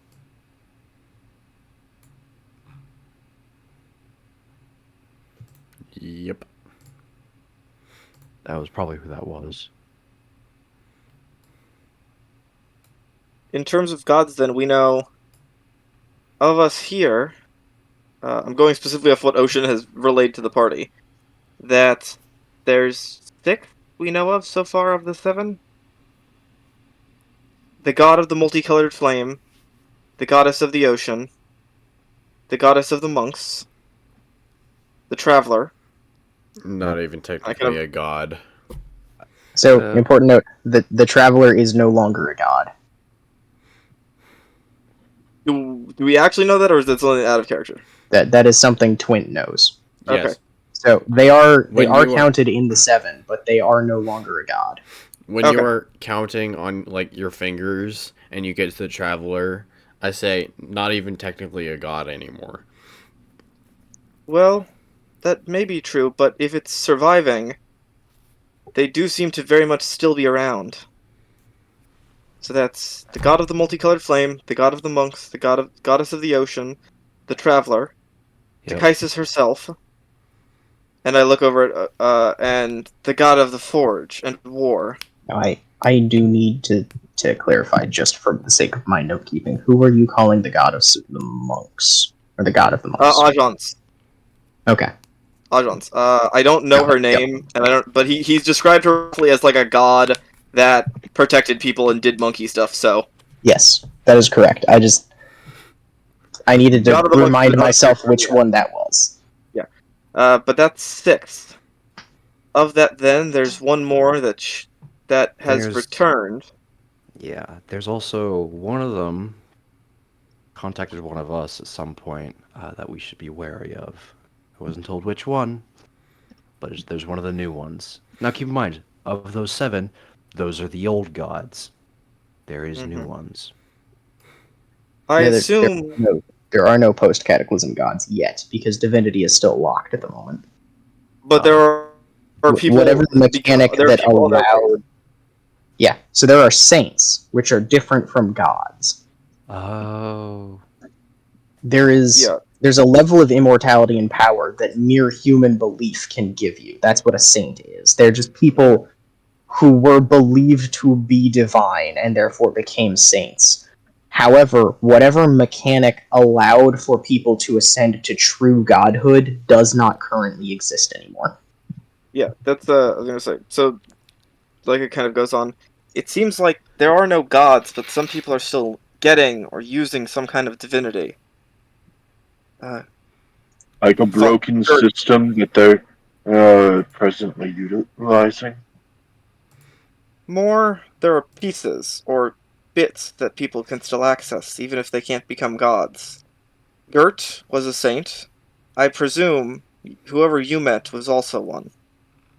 There's no thing I can remember about before the Cataclysm that would have looked like that. Yeah, That kind of thing, Gert's that kind not of a god yet. modern. Maybe this Legion, what, or Mother was one, but it seems like this person very likely isn't one. Especially since they didn't appear in the temple the temple to the old gods in its pristine form. Is it possible then that the one that I met is a daughter of Tychisus? I wouldn't think so. Could be Did a you god, could find be the a symbol of saint. Tychisus? The symbol, Symbol of Tychisus? the What is children the of symbol Tychus, of I'm pretty sure are Tychus? mortals. They're not immortal. Uh, I'm pretty sure. for reference, the symbol of Tychisus is a 5-pointed, 5-colored star. So 5, each part of it a different color. Was that? Wow. I just kind of asked. Did that appear anywhere in it? Not that I saw, no. Much red, though. Lot think of red. Just gonna point out, there was a whole lot of red in there. So there was no symbol of Tychisus. Well, we can't rule out that it wasn't Tychisus. We can't rule out that it wasn't a daughter of Tychisus, but it doesn't really feel like that would fit. If they're like us, someone serving one of the gods, then how would they be in that space on their own? How would they be doing those kinds of things? It seems the gods, at least Tychisus, are... I'm Yes. not going to lead you one way or another, but I do feel it is relevant to point out you have physically visited that realm with other people before. That was the first time you went. Yes. Yeah. You have experienced other mortals being there with you at the behest of a god. But the god was Yes. always present with you at the time. Yeah, that's kind of more what I'm... It seems like... Okay. It also seems like Tychisus is far more interested in the present. That Tychisus is far more interested in this plane, as opposed to meddling in the affairs of the other gods. Tychisus is sending out is sending out armies in her own name to wreak destruction and claim things. Seems strange that she would have a daughter simply sitting there, waiting, interacting with you. Unless could she be was wrong. trying to claim direct followers. It could be, and I can't claim to be any kind of scholar of Tychisis, but it doesn't feel like it fits to me.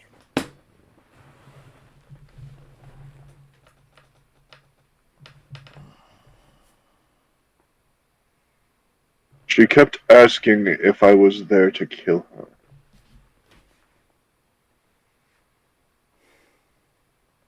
Saying that it would make sense that I was there to kill her, over and over.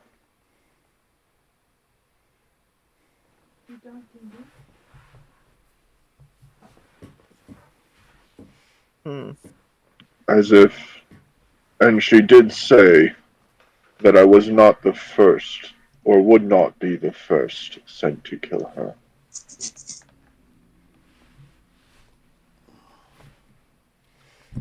My estimate, and again, I'm speculating here because I know just about as much as you do of these new gods, is that that would be some kind of saint.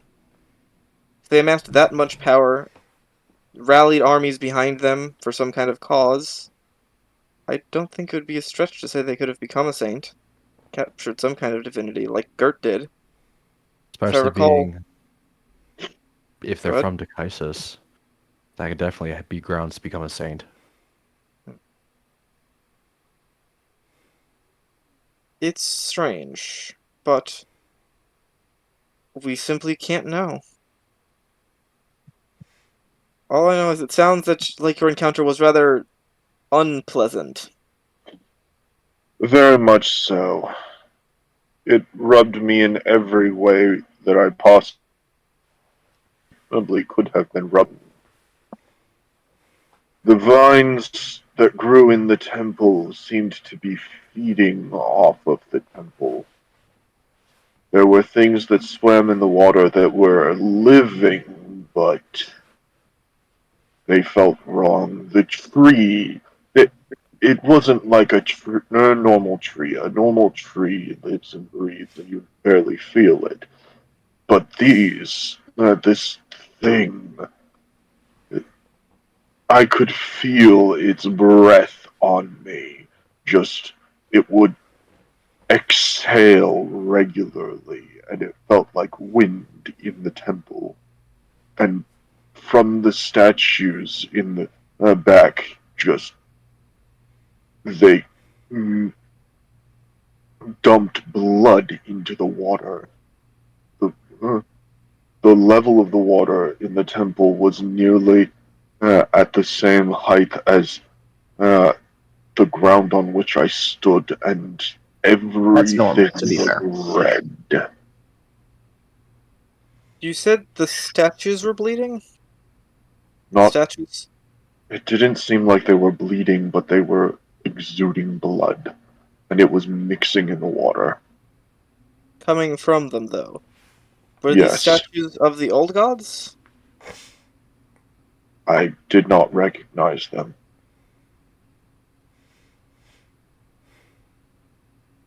Perhaps you should ask one of your patrons when uh, you next meet them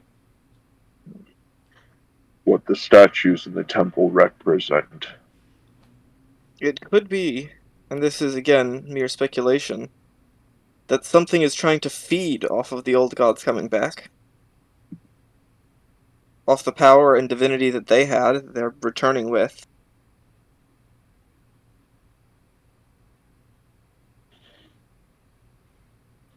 I As wonder. if they took divinity with them when they left, and someone needed to bring uh, them back to bring their divinity with them.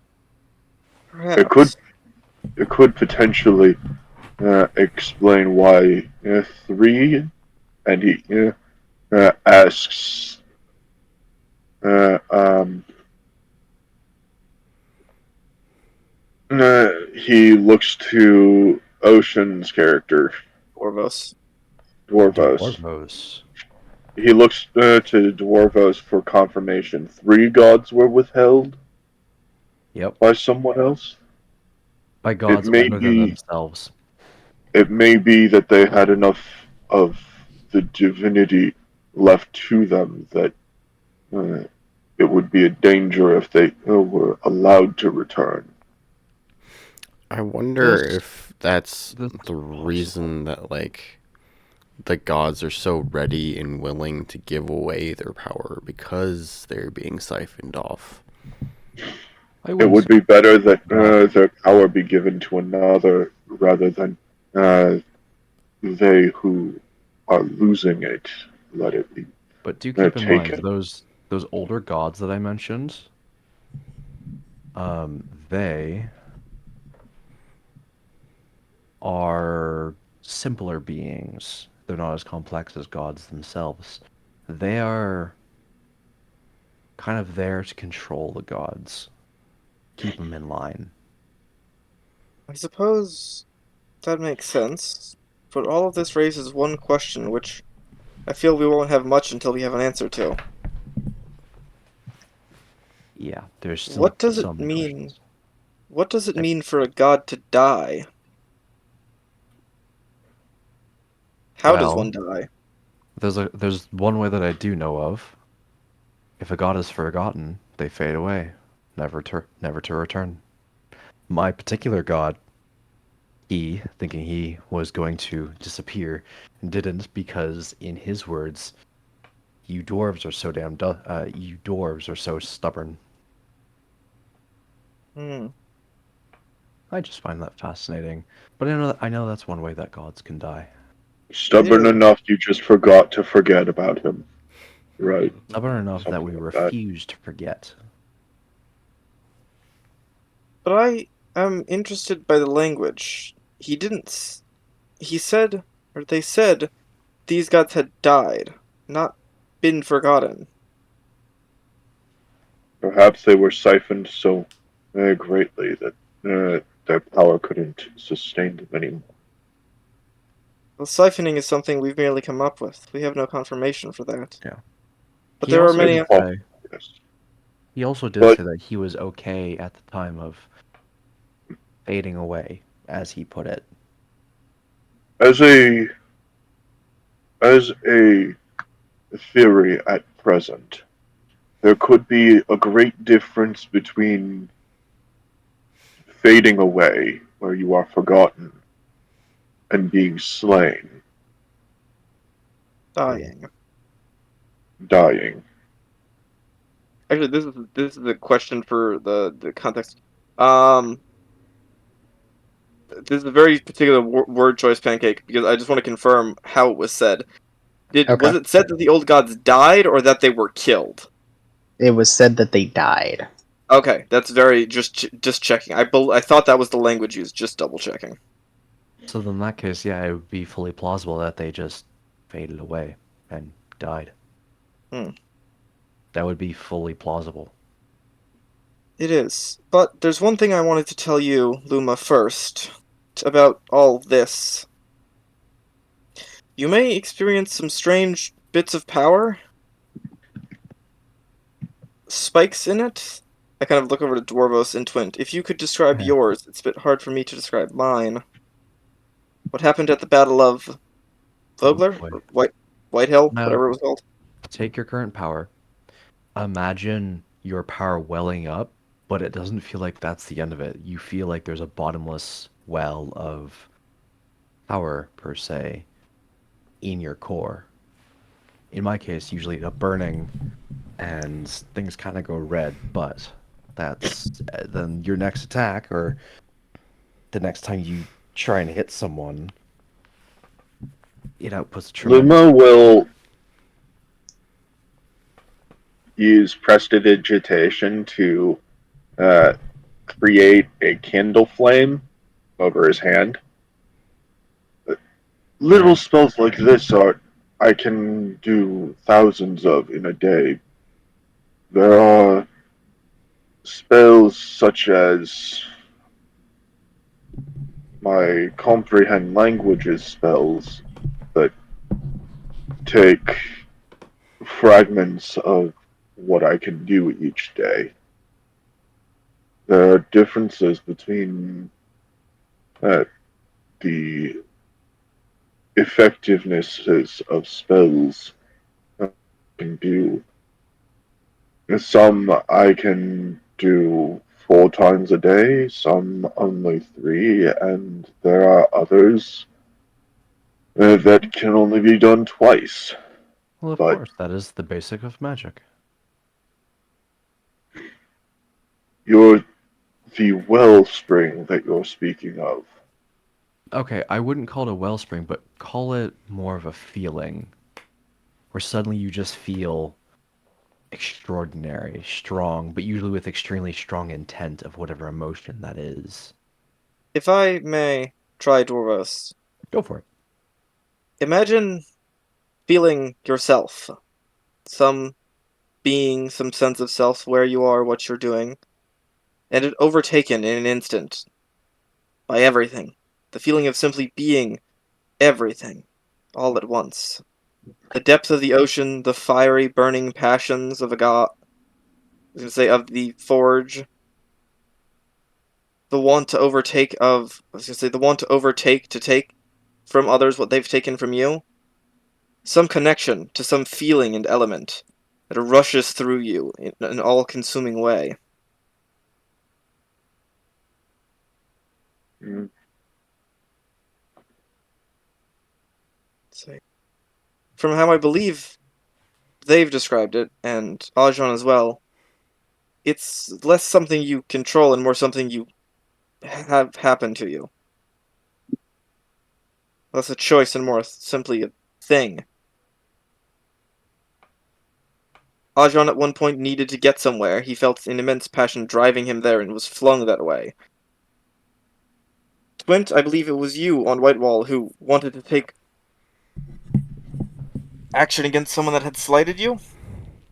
Yeah, I think the guy literally said, "I'm here for Twint," and then you decked him directly in the face with an arrow. He did. He did in fact say that. He cast Hunter's Mark on Twint, said, "I'ma get you," and then immediately died. he Yes. he had it coming. He did. Yep. I'm not saying he didn't have it coming, but I'm saying I'm trying to my best to describe to Luma what these feelings were like. And yours was, "I'm going to get his ass." Yeah. His hatred was directed at me, and I guess it reflected that somehow. Twint ain't about that life. No. He was I trying can't to hurt my friends. say that it will happen to you, Luma, but just be prepared if it does. Some kind of overwhelming feeling.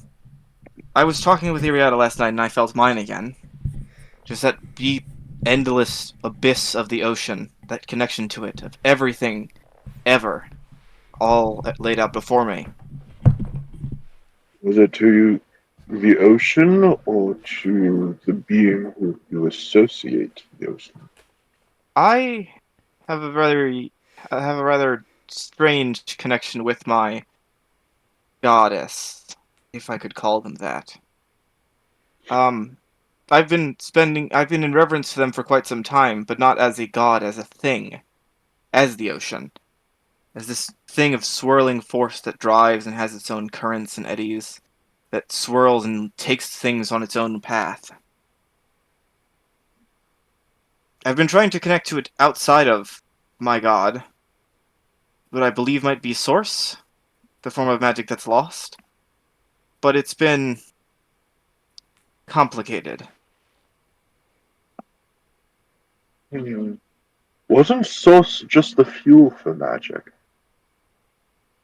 Source is a kind of magic.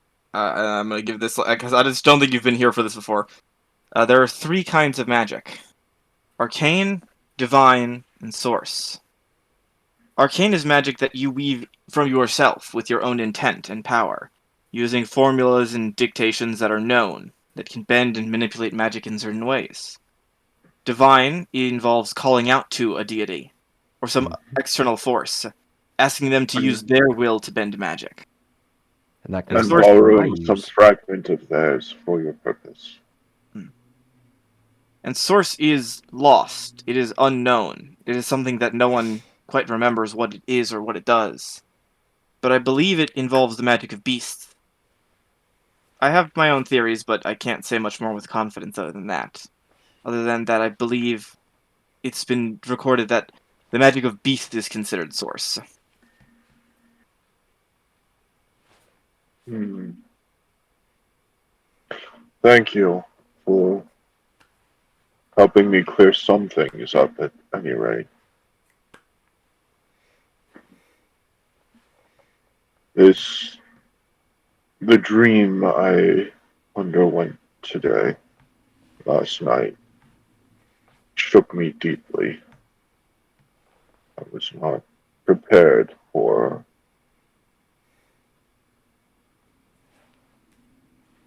I did not. I am not comfortable with what I saw last night. I can understand. People rarely are. But unfortunately, life does that. It puts us in places and positions, carries us on currents that we don't know and we can't predict, into places where we aren't always happy. We can simply She deal with called. them. She called me an honorless void, one who does not have purpose or meaning, who should not exist, and until I have a reason to be, she'll not speak with me again. She seemed very devoted to her path, to her route, to what she wishes done, but what goal she intends to do. She she is not intent on changing her path. And she will not speak with me again until I have decided what my path is, to her satisfaction. Well, that begs something of a question. Do you wish to speak to her again? I don't To prove her believe that wrong? I do. And do you wish to prove her wrong, that you do have honor and purpose? I lost my purpose when my family.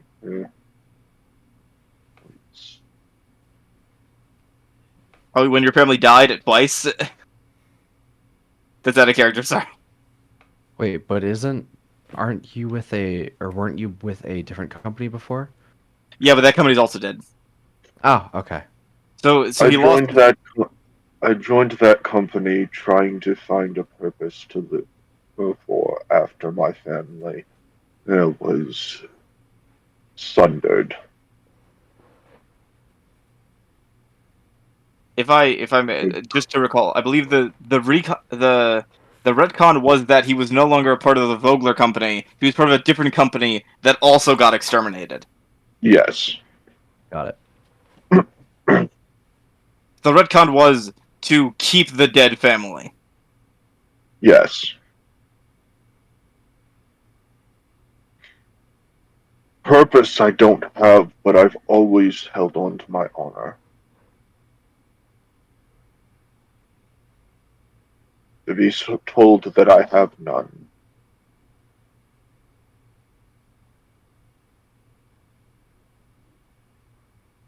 Goddamn pancake.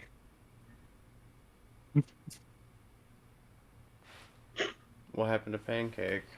He posted a GIF. He's been muted because he's just listening to us do character stuff, but posted a GIF.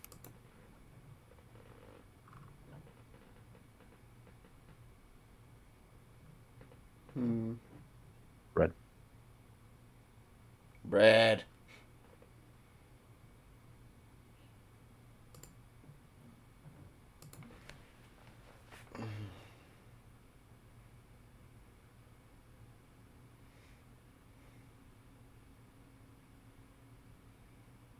Okay. Anyway, but yeah. Oh. with that, I'm gonna just kind of eat my breakfast and drink my coffee and then go dunk my head in the ocean as I normally do. Mm. Ah, yes. In your case, Yuriata will happily join you for that. Now that she is awake. And I assume she's kind of quiet and mopey, as people that have had weird revelations generally are. A little bit. She's not the kind of person to mope, but she's not as... Vibrant and talkative. Yeah. Just very We've had- subdued, very we- kind of wilted today. Because as far as I think we've established, me and her talk about philosophy and theology quite a bit. Yeah. Yep. She's still talking, like she's, hey, how are you? How are you doing? How was everyone's night? But she's also kind of checked out. Just a little bit.